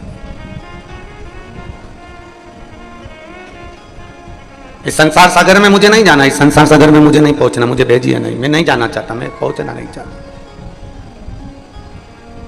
क्या करूंगा मैं मृत्यु लोक में जाकर? वहां मेरा कोई ना कोई है ही नहीं, मैं जाऊंगा तो मुझे घर कहां पर बनाना है, मुझे रहना कहां पर है, कितना खाना है, मुझे भोजन कौन लाएगा, मेरे लिए नौकरी कौन करेगा, मेरे लिए जॉब कौन करेगा, मेरे लिए काम कौन करेगा, मेरे पास भरण पोषण का कोई तैयारी नहीं है, मेरे पास सोना चांदी नहीं, हीरा पन्ना नहीं, मेरे पास में गाड़ी बंगला नहीं, मैं तो किसी को पहचानता भी नहीं हूं पृथ्वी पर, फिर मैं नीचे जाऊं तो जाऊं कैसे? मैं संसार सागर में पहुंचूं तो पहुंचूं कैसे? भगवान ने उस जीव को बुलाया और परमात्मा ने उस जीव को बुलाकर कहा कि तुझे मृत्यु लोक में जाने में संकोच नहीं करना है। मैंने तेरे भोजन की व्यवस्था कर दी है, मैंने तेरे रहने की व्यवस्था कर दी है, मैंने तेरे पानी पीने की व्यवस्था कर दी है, मैंने तेरे लिए प्रॉपर्टी की व्यवस्था कर दी है, मैंने तेरे लिए गाड़ी की व्यवस्था कर दी है, मैंने तेरे लिए जमीन जायदाद कपड़ा जेवर सोना चांदी सब की व्यवस्था कर दी। फिर परमात्मा से जीव ने फिर पूछा, ऐसा संसार में ऐसा पुण्यवान जीव कौन है जो मुझे खाना भी खिला देगा, बिना नौकरी के मुझे पानी भी पिला देगा, बिना सर्विस के मुझे सोना भी दे देगा, बिना सर्विस के मुझे चांदी भी दे देगा, बिना सर्विस के मुझे प्रॉपर्टी भी दे देगा, बिना सर्विस के मुझे जमीन जायदाद सब दे देगा, ऐसा फरिश्ता संसार में कौन होगा? तो भगवान कहते हैं, जब किसी जीव को जन्म देता हूं ना, उससे पहले माता और पिता रूपी फरिश्ते को मैं पृथ्वी पर जन्म दे देता हूं, वो सब कुछ तुम्हें दे देगा।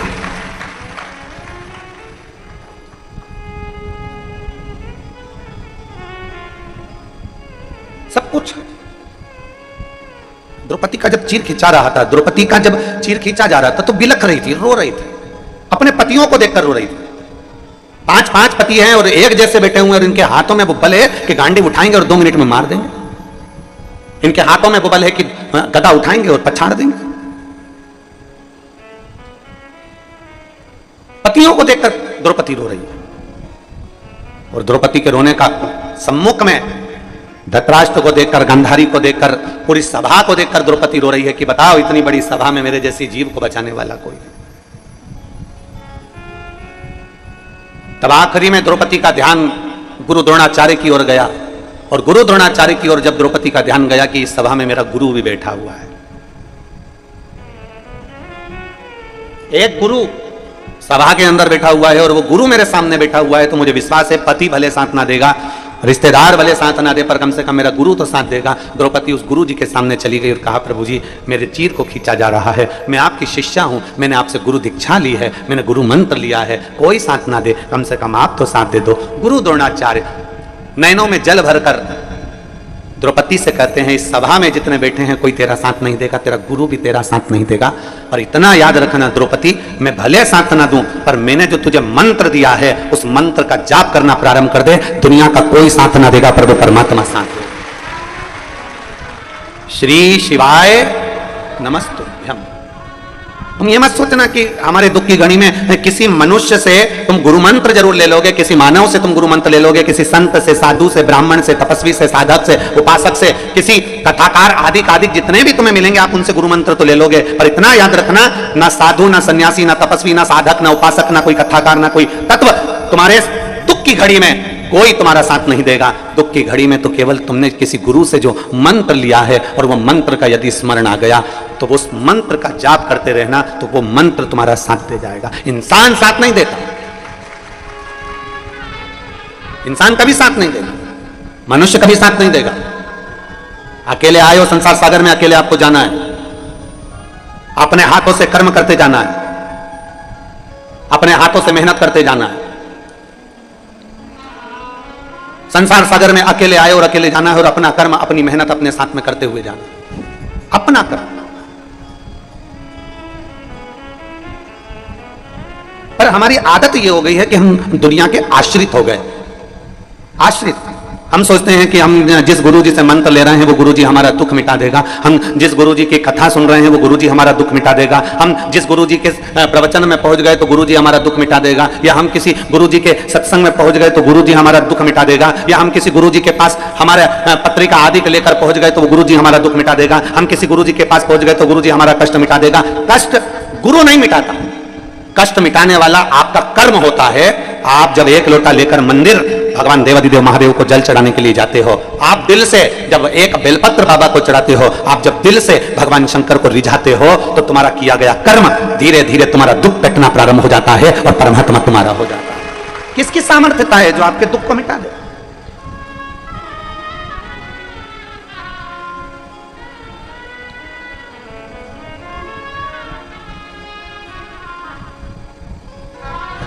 रामकृष्ण परमहंस जी को, स्वामी विवेकानंद जी के गुरु को बहुत बड़ी बीमारी हो गई थी, कैंसर जैसा रोग हो गया था, कैंसर जैसा रोग। नरेंद्र ने कहा, स्वामी विवेकानंद जी बोले, ए गुरुदेव, आपको इतनी बड़ी बीमारी हो गई, इतना बड़ा रोग हो गया है, मां शारदा, मां दुर्गा आपके कहने पर आपसे बात करने के लिए आती है, तो गुरुदेव आप मां शारदा से क्यों नहीं कहते कि मेरा ये रोग समाप्त कर दे? जब इतनी बड़ी बीमारी आपको हो गई है तो मां शारदा से क्यों नहीं कहते?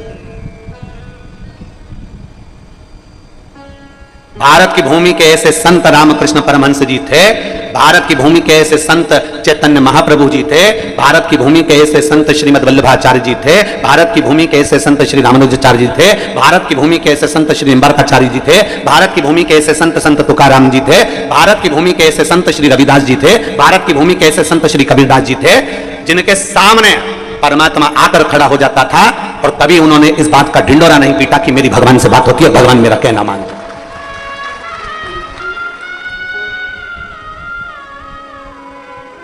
आज के जमाने में अगर भगवान सपने में भी दिख जाए ना तो लोग माइकों पर डोंडी पीट पीट के कहते हैं, कल रात्रि को मुझे वो दिखे थे और उन्होंने ऐसा कहा था।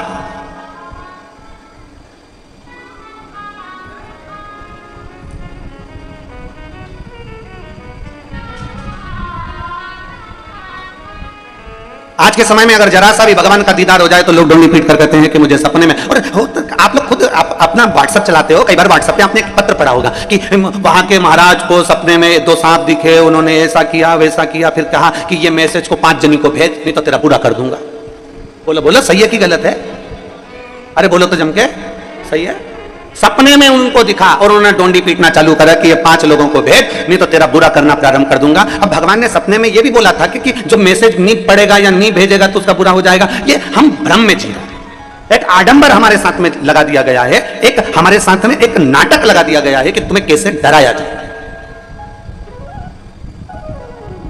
आज तक इस व्यासपीठ ने आज तक ये नहीं कहा कि तुम मंदिर नहीं जाओगे तो नरक पड़ जाओगे, कथा नहीं सुनोगे तो नरक पड़ जाओगे। इस व्यासपीठ ने आज तक नहीं कहा ये कि नरक चले जाओगे अगर कथा नहीं सुनोगे, मंदिर नहीं जाओगे तो नरक चले जाओगे। व्यासपीठ आज तक नहीं बोली, ये व्यासपीठ कभी वर्णन नहीं करी।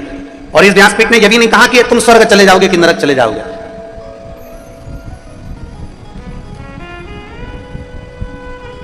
क्योंकि जिंदा व्यक्ति वहां तक जाता नहीं है और मरने के बाद कोई बताने आता नहीं है। कौन आया? जिंदा व्यक्ति वहां तक जाता नहीं है और मरने के बाद कोई बताने आता नहीं है कि मुझे एसी का रूम मिला कि डनलप का गद्दा मिला, मुझे कैसा भवन मिला, कैसा भोजन मिला, चांदी की थाली में भोजन मिला, कि बहुत सारी अप्सराएं मुझे पंखा झेल रही थी, कि मुझे बहुत सुंदर रथ में बिठाया गया, सिंहासन पर बिठाया गया, मुझे बहुत सारा भोजन कराया गया। ये कोई बताने के लिए संसार में नहीं आया। वापिस आकर किसी ने नहीं बताया कि मैं नरक में मैंने ये देखा कि स्वर्ग में मैंने ये देखा, कोई बताने वाला नहीं था। जिंदा गया नहीं और मरा आकर बताया नहीं। इसलिए शिव महापुराण की कथा में अमरनाथ की गुफा में माता पार्वती जी ने शंकर जी से पूछा था, भोले बाबा आप हमें बताइए कि वैकुंठ क्या है और नरक क्या है, इसका वर्णन आप हमें करिए। अमरनाथ जी की गुफा में माता पार्वती जी भगवान शिव से कहती हैं कि आप हमें बताओ नरक और स्वर्ग का भान क्या है। शंकर भगवान ने एक शब्द में, क्योंकि शंकर आडभंगे हैं, शिव आडंबर नहीं जानते, शिव दिखावा नहीं जानते, उन्होंने एक शब्द में सारी बात को समाप्त कर दिया। पार्वती जी कहती हैं आप हमें बताओ स्वर्ग और नरक का भेद क्या है। शंकर भगवान ने कहा, पार्वती संसार में रह रहे हो, घर में रह रहे हो, परिवार में रह रहे हो, भर पेट अगर भोजन कर रहे हो, अच्छे कपड़े पहन रहे हो, अच्छे मकान में रह रहे हो, सब घर के लोग तुम्हारा कहना मान रहे हैं, तुम्हारी इज्जत तुम्हारे घर में है और तुम्हारे मांग में सिंदूर, हाथ में चुड़ला, पांव बिछोड़ी और बड़े प्रेम से आनंद के साथ आप अपनी जिंदगी जी रहे हो। आप बुजुर्ग भी हो गए तो घर के पोता पोती आपका सम्मान कर रहे हैं, घर के लोग आपका आदर कर रहे हैं। सुनो पार्वती, घर में भरपेट भोजन कर रहे हो, अच्छे से सो रहे हो, भरचक नींद हो रही है, अच्छी जिंदगी जी रहे हो, तो ये समझ लेना कि तुम स्वर्ग में निवास कर रहे हो, यही स्वर्ग पृथ्वी पर है। और सुनो पार्वती, नरक का भान भी मैं तुम्हें करा देता हूं। नरक किसको कहा जाता है? जिस घर में 4 लोग रह रहे हैं, जिस घर में 8 लोग रह रहे हैं और दिन भर क्लेश की जिंदगी जी रहे हैं, दिन भर विवादों में घिरे हुए हैं, दिन भर क्लेश में घिरे हुए हैं, जरा जरा सी बात में जहां क्लेश उत्पन्न हो जाता है, समझ लेना पार्वती कि नरक में क्या दुख देखोगे, वो दुख तुम्हें संसार सागर में नजर आता है। इसलिए पार्वती स्वर्ग भी यही है और नरक भी यही, तेरा स्वर्ग भी यही है और तेरा नरक भी यही है।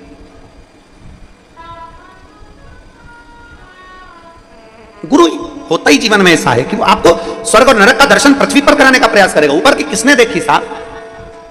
द्रौपदी से कह दिया गुरु द्रोणाचार्य ने, उस प्रभु का जाप कर, प्रभु का जाप करो, प्रभु को भजो। गुरु द्रोणाचार्य ने यह नहीं कहा कि मेरे चरण पकड़कर बैठ जा। गुरु द्रोणाचार्य ने यह नहीं कहा कि मेरे चरणों में आकर बैठ जा।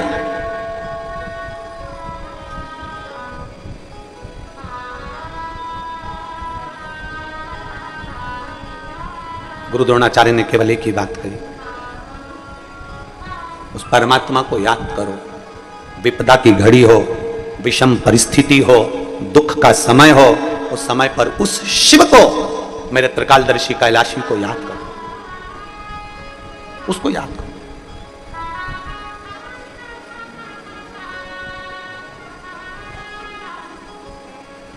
और जिस दिन आपने मेरे देवाधिदेव महादेव का स्मरण कर लिया दुख के समय में, तकलीफ की घड़ी में, उस दिन शिव आपके सम्मुख में होगा, शंकर आपके पास में, शिव। और अंत समय प्रभु आना पड़ेगा, वचन दिया तो निभाना पड़ेगा।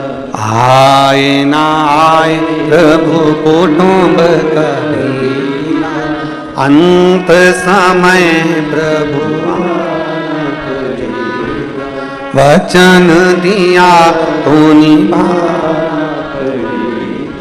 वो गुरु अपना चरण नहीं पकड़ाया,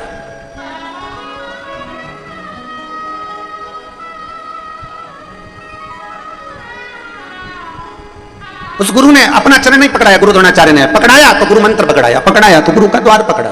भजन करो, भगवान का स्मरण करो। स्वयं स्वामी विवेकानंद जी रामकृष्ण परमहंस से कहते हैं, अपने गुरु जी से कहते हैं, गुरु जी शारदा मां तुम्हारी सुनती है, जगत जननी जगदम्बा अम्मा मां काल रात्रि मां दुर्गा भवानी तुम्हारी सुनती है।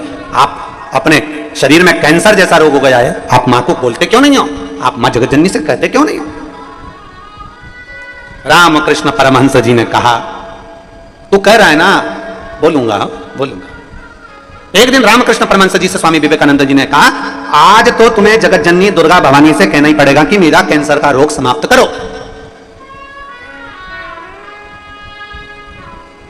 कमरे में बंद कर दिया रामकृष्ण परमहंस जी ने दरवाजा, बैठ गए। स्वामी विवेकानंद बाहर बैठे हुए थे, उनको लगा आज मेरे गुरुजी बोलेंगे मां से। मां शारदा सामने प्रकट हो गई। जगत जननी दुर्गा भवानी ने रामकृष्ण परमहंस से पूछा, बेटा ए बाबू,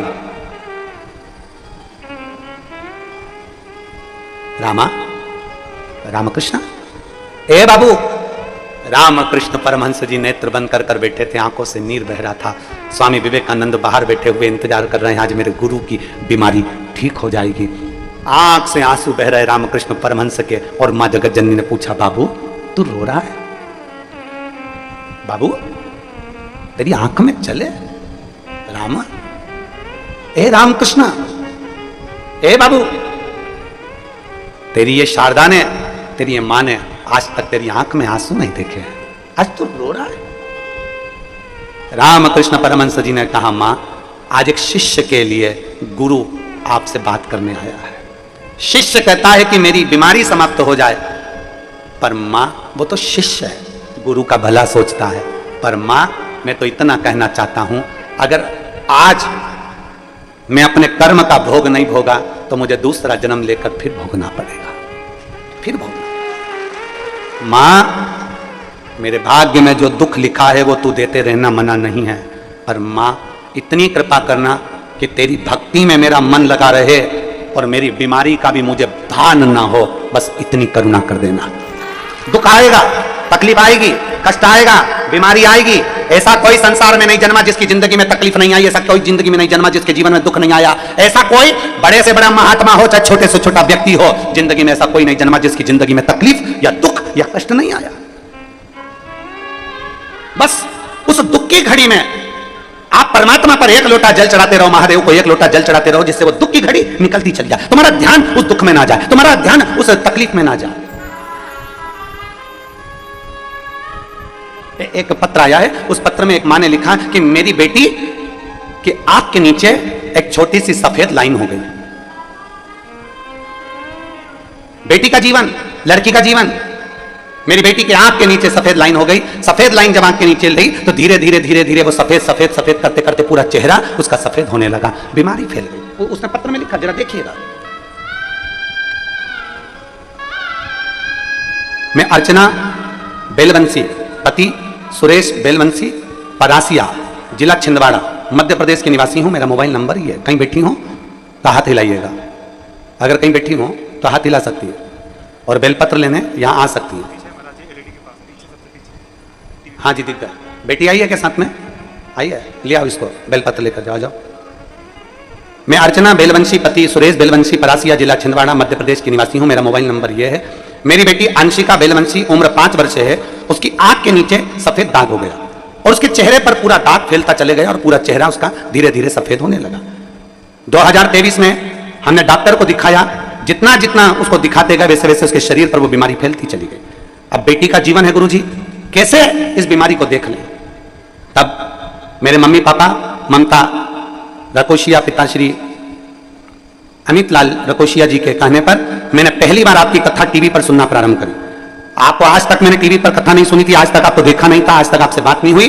पहली बार कथा मैंने टीवी पर देखी और आपने कहा कि पूर्णिमा की रात्रि को गाय जब बछड़े को दूध पिलाती है तो उसके मुंह में फेन आ जाता है, उसको चम्मच में निकाल लो और उस फेन को शरीर पर लगाकर उसको चंद्रमा की रोशनी में रखिए और रुद्राक्ष का जल शिव जी को चढ़ाकर उसको पिलाइए। हमने बेटी को शंकर जी के मंदिर भेजना चालू कर दिया। मेरी बेटी देखकर रोती थी कि मेरा चेहरा कैसा हो गया, मेरा शरीर कैसा हो गया। तब हमने अपनी बेटी से कहा, उस पर भरोसा रख, बाबा को 1 लोटा जल चढ़ाती रहे, मंदिर की सफाई करती रहे। और बाबा का क्या गुणगान करूं गुरुदेव, मेरे बाबा तो शंकर हैं। और मैं क्या कहूं, आपकी वाणी में केवल शिव पुराण नहीं है, शंकर खुद वाणी से ऐसा लगता है कि बोलता है। बाबा आज मेरी बेटी पूरी तरह से ठीक हो गई, उसका चेहरा वापस वैसा कि वैसा हो गया और उसका रोग समाप्त हो गया। मैं बाबा को प्रणाम करने के लिए एक शिव तत्व की प्राप्ति, एक शंकर उग्रही की प्राप्ति।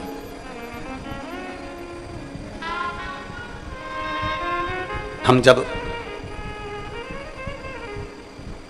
शिव को अपना मान लेते हैं और शंकर को अपना जान लेते हैं, हम जब शिव को अपना मान लिए, शंकर को जब हमने अपना जान लिया, एक संबंध हम परमात्मा से जोड़े, एक रिश्ता हम भगवान से जोड़े। हमें इंसान से रिश्ता नहीं जोड़ना है।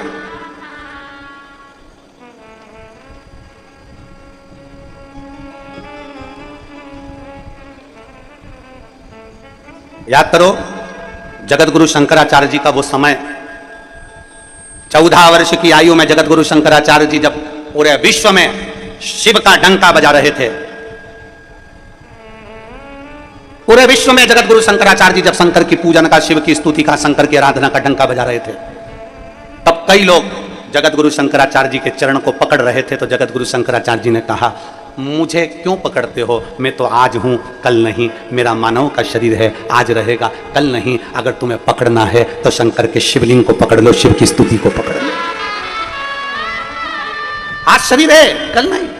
14 वर्ष के जगत गुरु शंकराचार्य जी अपनी वाणी में कहते हैं, मुझे नहीं पकड़ना, पकड़ना महादेव को। मुझे नहीं पकड़ना, पकड़ना शंकर को। मुझे नहीं पकड़ना, शंकर पकड़ना है शिव को। मुझे नहीं पकड़ना, पकड़ना है शंकर के दरवाजे को। हमसे कोई संबंध आपका नहीं है, संबंध परमात्मा से बनाइए। एक असली गुरु जो होता है ना, एक सही गुरु जो होता है ना, वो आपको यही मार्ग बताएगा। हमारे पास में नहीं, हमारे चरण पकड़ना नहीं, पकड़ना तो मेरे देव अधिदेव महादेव के चरण पकड़ना। जब दुख की घड़ी आएगी तो वो परमात्मा तुम्हारा साथ देगा। और अंत समय प्रभु वचन दिया तो निभाना पड़ेगा। आए ना आए प्रभु कुटुंब कबीरा, अंत समय प्रभु वचन दिया तो निभाना पड़ेगा। अंत समय प्रभु एक शिव पर भरोसा करिए, एक उगड़ी पर भरोसा करिए। मां शारदा कर रही है, मां जगतजननी दुर्गा भवानी कर रही है, मां आदि शक्ति कर रही है। रामा तेरी आंख में चले, ए बाबू क्यों रो रहा है, क्यों रो रहा है? रामकृष्ण परमहंस जी कहते हैं, मां बस एक आस ले लिए बैठा हूं, एक आस। क्या आस है तेरी, बोल। रामकृष्ण परमहंस जी कहते हैं ये जो रोग मिला है ना, बस तुम्हारी भक्ति में इतना डूबा रहूं कि ये रोग मुझे मालूम ना पड़े। शिव जी के मंदिर में जब एक लोटा जल चढ़ाने जाओ, शंकर जी से अपने मन की बात कहते समय ये जरूर कहना कि अगर दुख की घड़ी आए तो परमात्मा इतनी कृपा जरूर करना कि वो दुख मुझे याद ना आए, तेरी भक्ति में इतना रमा रहूं, मैं तेरे भजन में इतना रमा रहूं, मुझे याद ना आए ये सब, ये दुख मेरे सम्मुख में याद ना आए।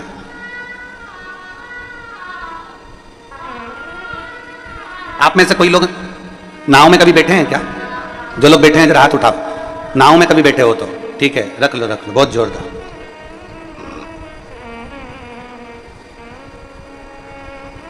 पतवार देखिए, नाव खेने वाली, अरे बोलो तो जम के, देखिए कितनी होती है? 2। एक क्यों नहीं होती? अगर एक पतवार से नाव को खेओगे, नाव पार उतर जाएगी क्या? वहीं की वहीं गोल गोल गोल गोल घूमती रहेगी, पार नहीं उतरेगी। उसी तरह मेरे वो घरदानी मेरे शंकर भगवान माता पार्वती को अमरनाथ की गुफा में बैठकर कहते हैं, पार्वती सुख और दुख ये 2 पतवार है, और ये 2 पतवार नाव में लगी रहती है। उसी तरह संसार सागर में जो जन्म लेता है उसको सुख और दुख की 2 पतवार पकड़ाई जाती है। अगर एक पतवार दी जाए तो वो वहीं गोते लगाता रहता है। ये 2 पतवार ऐसी होती है जो व्यक्ति को मंजिल तक पहुंचा देती है, मंजिल तक पहुंचाती है। केवल सुख सुख मिल जाए ना, केवल अच्छा ही अच्छा मिल जाए, गुलाब जामुन खाने को मिल जाए तो दांत सड़ जाते हैं, अगर पेड़ा ही पेड़ा खाने को मिल जाए तो दांत सड़ जाते हैं। अभी तुम रोज भोजन कर रही होगी, उसमें नुक्ती, मिक्सचर, खिचड़ी, रोटी, सब्जी सब मिल रहा होगा। तुम एक दिन विचार करना कि मुझे तो नुक्ती खाना है, बूंदी बूंदी खाना है, तो थोड़ी देर बाद रुमाल ऐसा रख के कथा में बैठी रहोगी। अब कोई तुमसे पूछे क्यों हुआ क्या? नुक्ती पेट में भी दुखती और दांत में भी दुखती।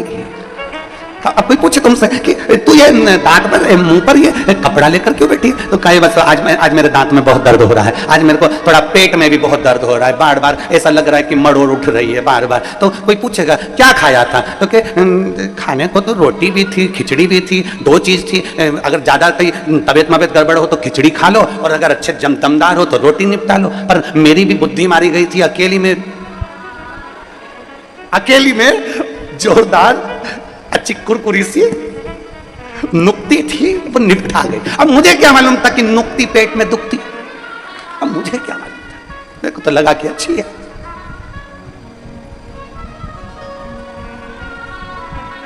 अब मैं तो खा गई।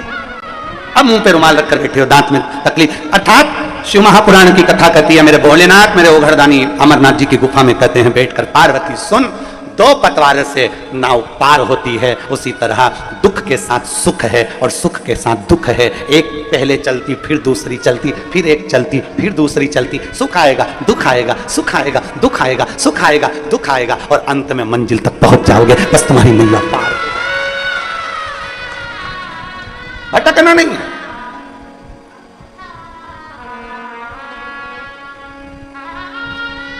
भटकना नहीं। अगर हम इस सुख दुख की नाव में सवार हैं, मंजिल तक पहुंचना है तो परमात्मा का, रामकृष्ण परमहंस जी से मां जगत जननी करी, मांग तुझे क्या चाहिए, आज मेरा दिल प्रसन्न है क्योंकि तेरे शिष्य ने तेरे लिए सोचा है, तू बोल तुझे क्या चाहिए। रामा बोल दे, रामा हे बाबू मुंह से बोल तो सरी। रामकृष्ण परमहंस जी कहते हैं, मां आज एक इच्छा है मेरी, वो तू पूरी कर देना। मां कौन सी इच्छा है, बोल रामकृष्ण परमहंस। मां पूछ रही है कौन सी इच्छा, तब स्वामी विवेकानंद जी का स्मरण आया और रामकृष्ण परमहंस जी ने कहा, मां इतना जरूर करना, जब मेरे अंतिम क्षण हो, प्राण छूट रहे हो मां, तब तेरी गोद में मेरा सिर रखा हुआ हो और मैं अपने धाम को चला जाऊं। बस इतनी क्या आया है सो जाएगा राजा रंग फकीर, जो आया हो जाना है। ऐसा संसार में कोई जन्म मरण और परण 3 मेरे बाबा के हाथ में। जन्म, डॉक्टर ने कह दिया 8 तारीख की डिलीवरी का टाइम है, मालूम पड़े 15 दिन पहले हो गई या 10 दिन और निकाल दी। जन्म, मरण, मृत्यु। किसी ने पत्रिका देखकर कहा था बहुत लंबी उम्र है, मालूम पड़ा टेका या निपट गए। डॉक्टर ने कहा था अंतिम सांस चल रही है, घर ले जाओ, मालूम पड़े 1 साल तक पलंग पे पड़े पड़े निकाल दिए, मरे ही नहीं। 4 बार गीता जी सुना दी, 3 बार गोबर लिप के नीचे सुला दिया, मालूम पड़े फिर सांस चल गई, फिर उठा के पलंग पे लेटा दिया, निपटी नहीं। मरे ही नहीं। जन्म, मरण, परण, विवाह, शादी। तुम सोच कर बैठी थी मैं लड़के की शादी करूंगी, ऐसी बहू लेके आऊंगी, लड़की की शादी करूंगी, ऐसा दामाद ढूंढ के लाऊंगी। अब हम क्या बोलें तुमको? तुम सब अच्छे से जान रही होगी तुम्हारे घर में कैसी आई हैं और कैसे दामाद और कैसे सब मिले हैं, ये तुम सब जानते। कितना कितना सोचा था, कितना कितना विचार करा था, कितना कितना मन में सोच कर बैठे थे।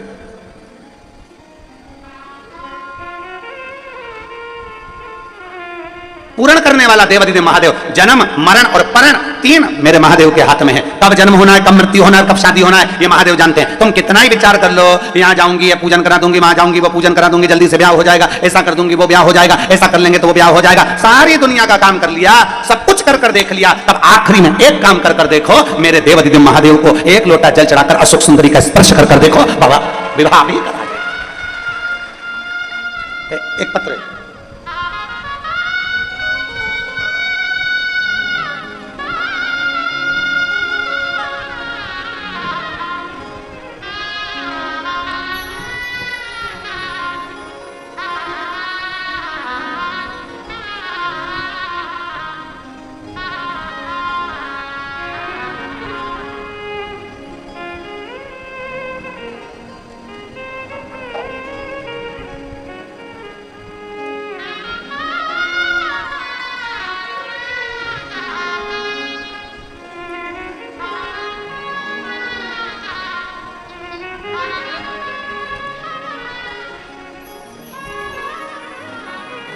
सुमित बालाजी कांवले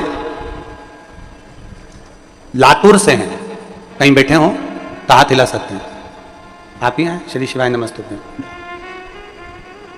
बेटा आया है जिसकी नौकरी लगी, वो नहीं आया। आ जाओ, एक बेलपत्र लेकर चले जाओ। आइए, हम लातूर से आए हैं। आपको कहना चाहते हैं, मेरे बच्चे की नौकरी नहीं लग रही थी। बच्चा भगवान पर भरोसा नहीं करता था, किसी बाबा पर भरोसा नहीं करता था मेरा बच्चा। तब मैंने अपने बेटे से कहा कि तू एक बार शिव मंदिर जाना चालू कर, शंकर को एक लोटा जल चढ़ाना चालू कर। मेरा बेटा कहता है, माँ क्या शिवजी को जल चढ़ाने से नौकरी लग सकती है? तू मेहनत कर। वो सियोर वाला महाराज कहता है, इतनी मेहनत करो और शंकर को फिर आखिरी में एक बेलपत्र उस पर शहद लगाकर बाबा को विनय कर कर जा, जरूर सफलता मिलेगी। और मेरे बेटे ने मेरा कहना माना, एग्जाम देने गया, मेहनत कर कर, अच्छा लगन लगाकर और बेलपत्री पर शहद चढ़ाकर आज मेरा बेटा गवर्नमेंट में सिविल इंजीनियरिंग के पद पर नियुक्त हो गया। मैं बाबा को धन्यवाद देता हूं। यह शिव तत्व है। एक भीतर से एक विश्वास की जागरूकता होना चाहिए, अपने भीतर एक विश्वास की जागरूकता उत्पन्न। कहते हैं ना, थोड़ी मेहनत हाथ की, जम के बोलो आप भी हमारे साथ, थोड़ी मेहनत हाथ की, बाकी की कृपा कुबेरेश्वर नाथ की। बाकी की कृपा बहुत।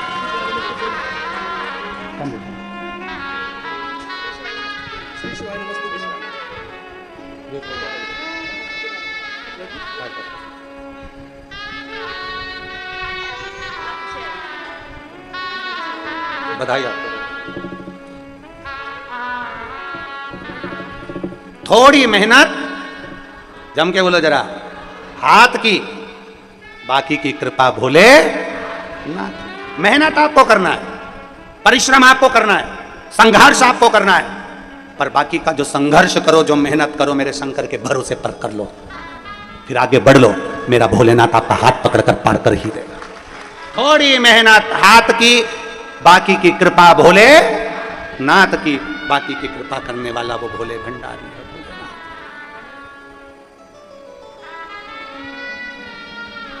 वो कृपा करता, वो दया करता, उसकी करुणा, उसकी कृपा कभी खाली नहीं जाती।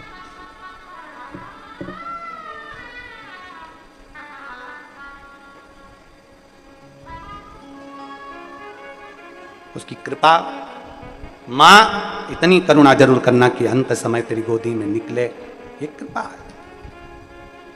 पट खुला, दरवाजा खुला, स्वामी विवेकानंद जी अंदर आए, गुरु जी के चरण पकड़कर कहा, आज मैं बड़ा खुश हूं। रामकृष्ण परमहंस जी मुस्कुरा दिए। सच्चा संत जो होता है ना, उसके चेहरे की हंसी कभी समाप्त नहीं होती। सच्चे संत के चेहरे की हंसी कभी समाप्त नहीं होती। सच्चा जो संत होता है उसके चेहरे पर कभी क्रोध नहीं आता। सच्चा जो संत होता है उसके भीतर कभी अहंकार नहीं आता, अभिमत्ता से परे होता है। रामकृष्ण परमहंस जी मां दुर्गा से, आद्य शक्ति मां काली से, शारदा भवानी से बात करते थे, पर कभी रामकृष्ण परमहंस जी के चेहरे पर कभी भी अहंकार, क्रोध, कभी भी उनके चेहरे पर, मां स्वयं कह रही है शारदा भवानी कि आज मैंने तेरे चेहरे पर अश्रु देखे, तू तो मुस्कुराने वाला था, तू तो हंसने वाला, तू मुस्कुराने वाला, और जगत को तू प्रेरणा देने वाला कि हंसते रहो जिंदगी में, और तू आज रो रहा है। मां शारदा खुद कह रही है।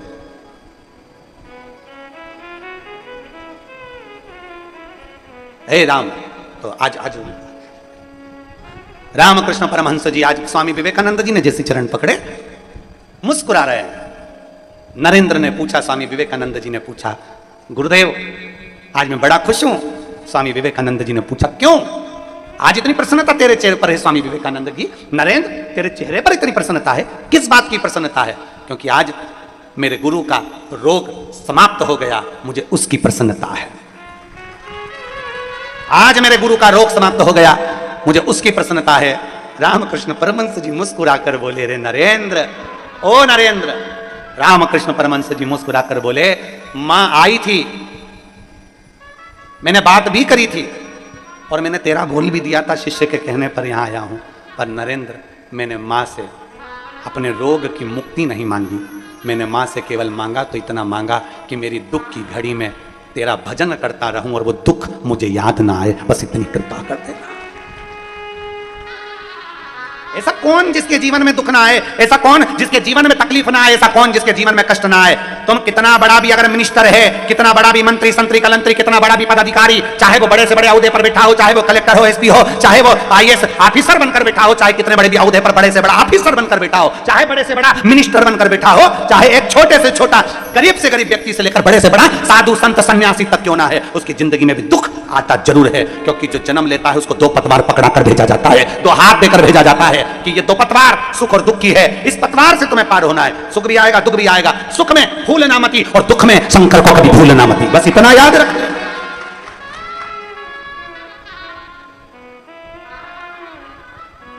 सुख में भूलना नहीं और दुख आए तो मेरे महादेव को भूलना नहीं। कितना भी दुख आए, मेरे शंभू को, मेरे शंकर को कभी भूलना नहीं। और फिर निवेदन करूंगा, मेरे भारत भूमि की जितनी माताएं कथा सुन रही हैं और विदेश में बैठकर जितने मेरे सनातनी इस पवित्र शिव महापुराण की कथा को सुन रहे हैं और जितने कुबेरेश्वर बाबा की कंकर शंकर की धरा पर बैठकर कथा सुन रहे हो, अपने भीतर एक बात को गांठ बंद कर रख लेना कि दुख की घड़ी में कोई साथ ना दे, तब एक लोटा जल अपने घर से भरना, चाहे दिन हो, चाहे रात, चाहे सुबह हो, चाहे शाम, पहुंच जाना मेरे महादेव के पास और कह देना उसको, एक लोटा जल भरना और पहुंच जाना अपने पिता के पास में, अपने बाबुल के पास में, और बाप के पास पहुंचकर उससे अपने दिल की बात कह देना, उसको पिता मानकर, उसको अपना पिता जानकर अपने मन की बात कह देना। बाबुल, आज मैं दुखी हूं, पापा आज मैं बहुत तकलीफ में हूं, पिता आज मेरे जीवन में ये तकलीफ आकर खड़ी हो गई, सारी समस्या का हल एक लोटा जल। बोल बम का नारा है, उससे कह दो जाकर, उससे।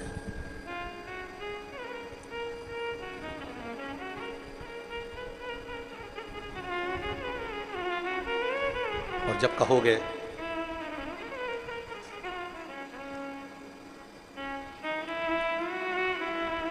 जब उससे जाकर विनय करोगे, जब उससे जाकर कहोगे, विनय करोगे, निवेदन करोगे, तो जिंदगी का एक सुख अपने आप में।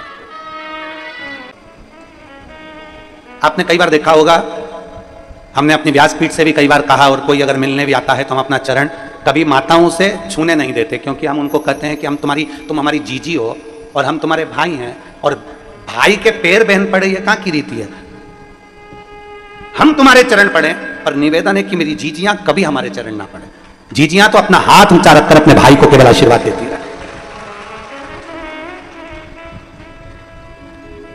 और अगर चरण पकड़ना है तो किसी संसार के लोगों के नहीं, चरण पकड़ना है तो किसी संसार के व्यक्ति के नहीं। अपने सास ससुर के चरण पकड़ो, अपने पति के चरण पकड़ो, अपने माता पिता के चरण पकड़ो, और चरण पकड़ना है तो मेरे महादेव के चरण पकड़ दो, इसके सिवा किसी के मत। चरण उसके छूना चाहिए जिसका आचरण अच्छा हो, जिसके अंदर आचरण ठीक ना हो, अहंकार, क्रोध, आसक्ति, लोभ, वासना, तृष्णा सब भरी हुई है, और उसके हम चरण छुए थे। कहां? चरण जिसका आचरण अच्छा है उसके चरण पकड़े जाते हैं, जिसका आचरण ही ठीक नहीं, कहीं अहम, कहीं क्रोध, कहीं आसक्ति, कहीं वासना, कहीं तृष्णा, कहीं लोभ, सब भरा पड़ा हुआ है, और उसमें चरण पकड़े जाएं तो वो श्रेष्ठता नहीं। आचरण ठीक है तो चरण पकड़ दो, और आचरण अगर किसी संसार के व्यक्ति का, हम एक बार बहुत बहुत धन्यवाद दिए, आपने भी कई बार कथाओं के माध्यम से सुना होगा कि कोरोना महामारी में, कोरोना काल में जब घर के बच्चे अपने माँ बाप का अंतिम संस्कार करने के लिए नहीं आए, तब कोरोना महामारी में हॉस्पिटल में काम करने वाले वो कर्मचारी, हॉस्पिटल में पोछा लगाने वाले, झाड़ू लगाने वाले, जिनको लोग छूना पसंद नहीं करें, जिनको लोग करें कि ये तो ऐसे, ये तो वैसे, उन व्यक्तियों ने, जिन्होंने हॉस्पिटल में एक साधारण सा अपना ये नहीं देखा कि मुझे कोरोना हो जाएगा, उन्होंने ये नहीं देखा कि मुझे तकलीफ हो जाएगी, उन्होंने हॉस्पिटल में दवाई भी दी, गोली भी दी, तुम्हारा ट्रीटमेंट भी करा, तुम्हें छुआ भी, और आखिरी में जिनके बच्चे अंतिम संस्कार करने नहीं आए उनको ले जाकर अंतिम संस्कार भी करा। ये उनके आचरण अच्छे थे, उनके चरण छूने के लायक।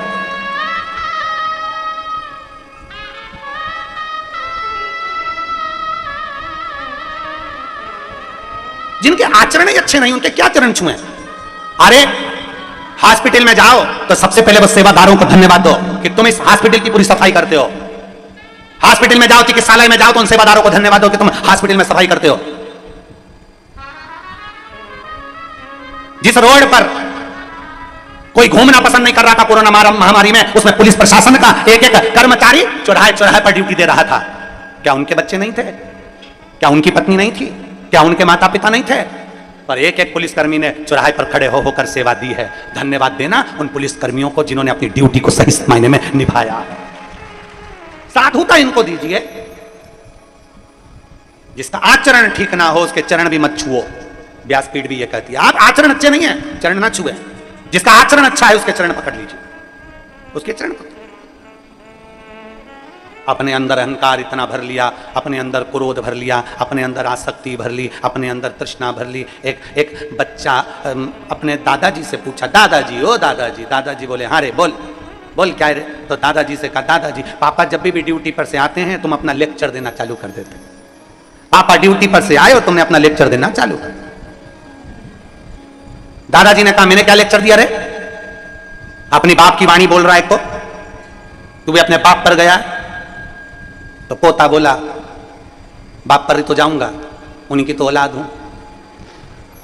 मैंने क्या बोला कि दादाजी पिताजी जब भी ड्यूटी से आते हैं तुम लेक्चर देना चालू कर देते हो। गुस्सा मत करे कर, क्रोध मत करा कर, अहंकार मत कर, क्रोध मत कर, क्रोध मत कर, क्रोध मत कर। ये बार बार तुम्हें बोलना चाहिए था। अपने अंदर गुस्सा नहीं रखना, अपने अंदर क्रोध नहीं रखना, अपने अंदर अहंकार नहीं रखना। तो इतने में पोता बोला, दादाजी क्या नहीं रखना, उसमें रखने से क्या होता है? इतने में दादाजी भी चतुर थे, उन्होंने एक झिंगुर उठाया, काकरोच, और दादाजी ने काकरोच उठाकर, झिंगुर उठाकर अपने पोते की शर्ट के अंदर डाल दिया। अब तो पोता बार बार झटका रहे, झिंगुर झिंगुर झिंगुर झिंगुर झिंगुर। अब बैठे तो उसको झिंगुर झिंगुर नजर आ रहा। अब दादाजी मुस्कुरा रहे, पोता परेशान। दादाजी ने कह दिया, ले मैंने झिंगुर निकाल दिया। झिंगुर निकालने का दादाजी ने बोल दिया, पर झिंगुर अंदर ही था, चल रहा था। तो पोता फिर बोला, दादाजी झिंगुर, दादाजी झिंगुर, दादाजी काकरोच काकरोच काकरोच। बहुत देर तक फिर दादाजी ने उसके सामने झिंगुर को निकाल कर पटका। अब बच्चा आराम से बैठा। बस दादाजी ने कहा, बेटा मैं अपने पुत्र को, पोते से कहा, अपने पुत्र को कहता हूं कि अपने अंदर क्रोध मत रख, अपने अंदर अहंकार मत रख। एक झिंगुर, एक काकरोच अंदर चले जाता है तो वो सही से बैठने नहीं देता। अगर अंदर क्रोध और अहंकार चले गया तो जिंदगी में अच्छे से रहने नहीं देगा। एक काकरोच अंदर गया, एक झिंगुर अंदर गया, एक काकरोच हमारे वस्त्र में चले गया तो हमें अच्छे से बैठने नहीं देता। थोड़ी थोड़ी देर में अगर एक छिपकली तुम्हारे बीच में आ जाए तो तुम्हारे भाई छिपकली आई, तुरंत तुम्हें बैठने नहीं देगा। एक काकरोच, एक चीता, एक चींटी, एक झिंगुर तुम्हें बैठने नहीं देता, तुम्हें अच्छे से कथा नहीं सुनने देता, तुम्हें अच्छे से काम नहीं करने देता। तो हमारे भीतर अगर अहंकार भरा होगा, हमारे भीतर क्रोध भरा होगा, हमारे भीतर आसक्ति भरी होगी, हमारे भीतर तृष्णा भरी होगी, हमारे भीतर वासनाएं भरी होंगी, तो हमें क्या अच्छा लगेगा? हम कैसे सुख का जीवन जी सकते हैं? हम कैसे परमात्मा से मिल सकते हैं? हम कैसे शंकर के हो सकते हैं?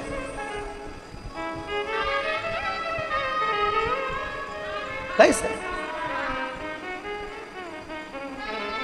आंधियों में भी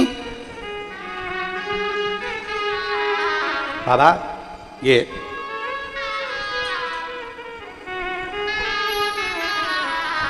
आंधियों में भी हम भी मिट जाए। बाबा आपकी कृपा ऐसी थी कि आपने उन आंधियों में मुझे गिरने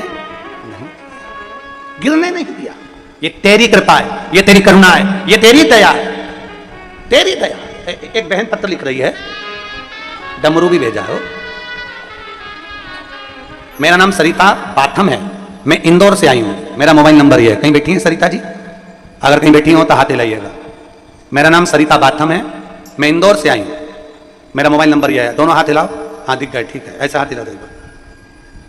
आ जाओ, एक बेलपत्र ले जाना चाहिए।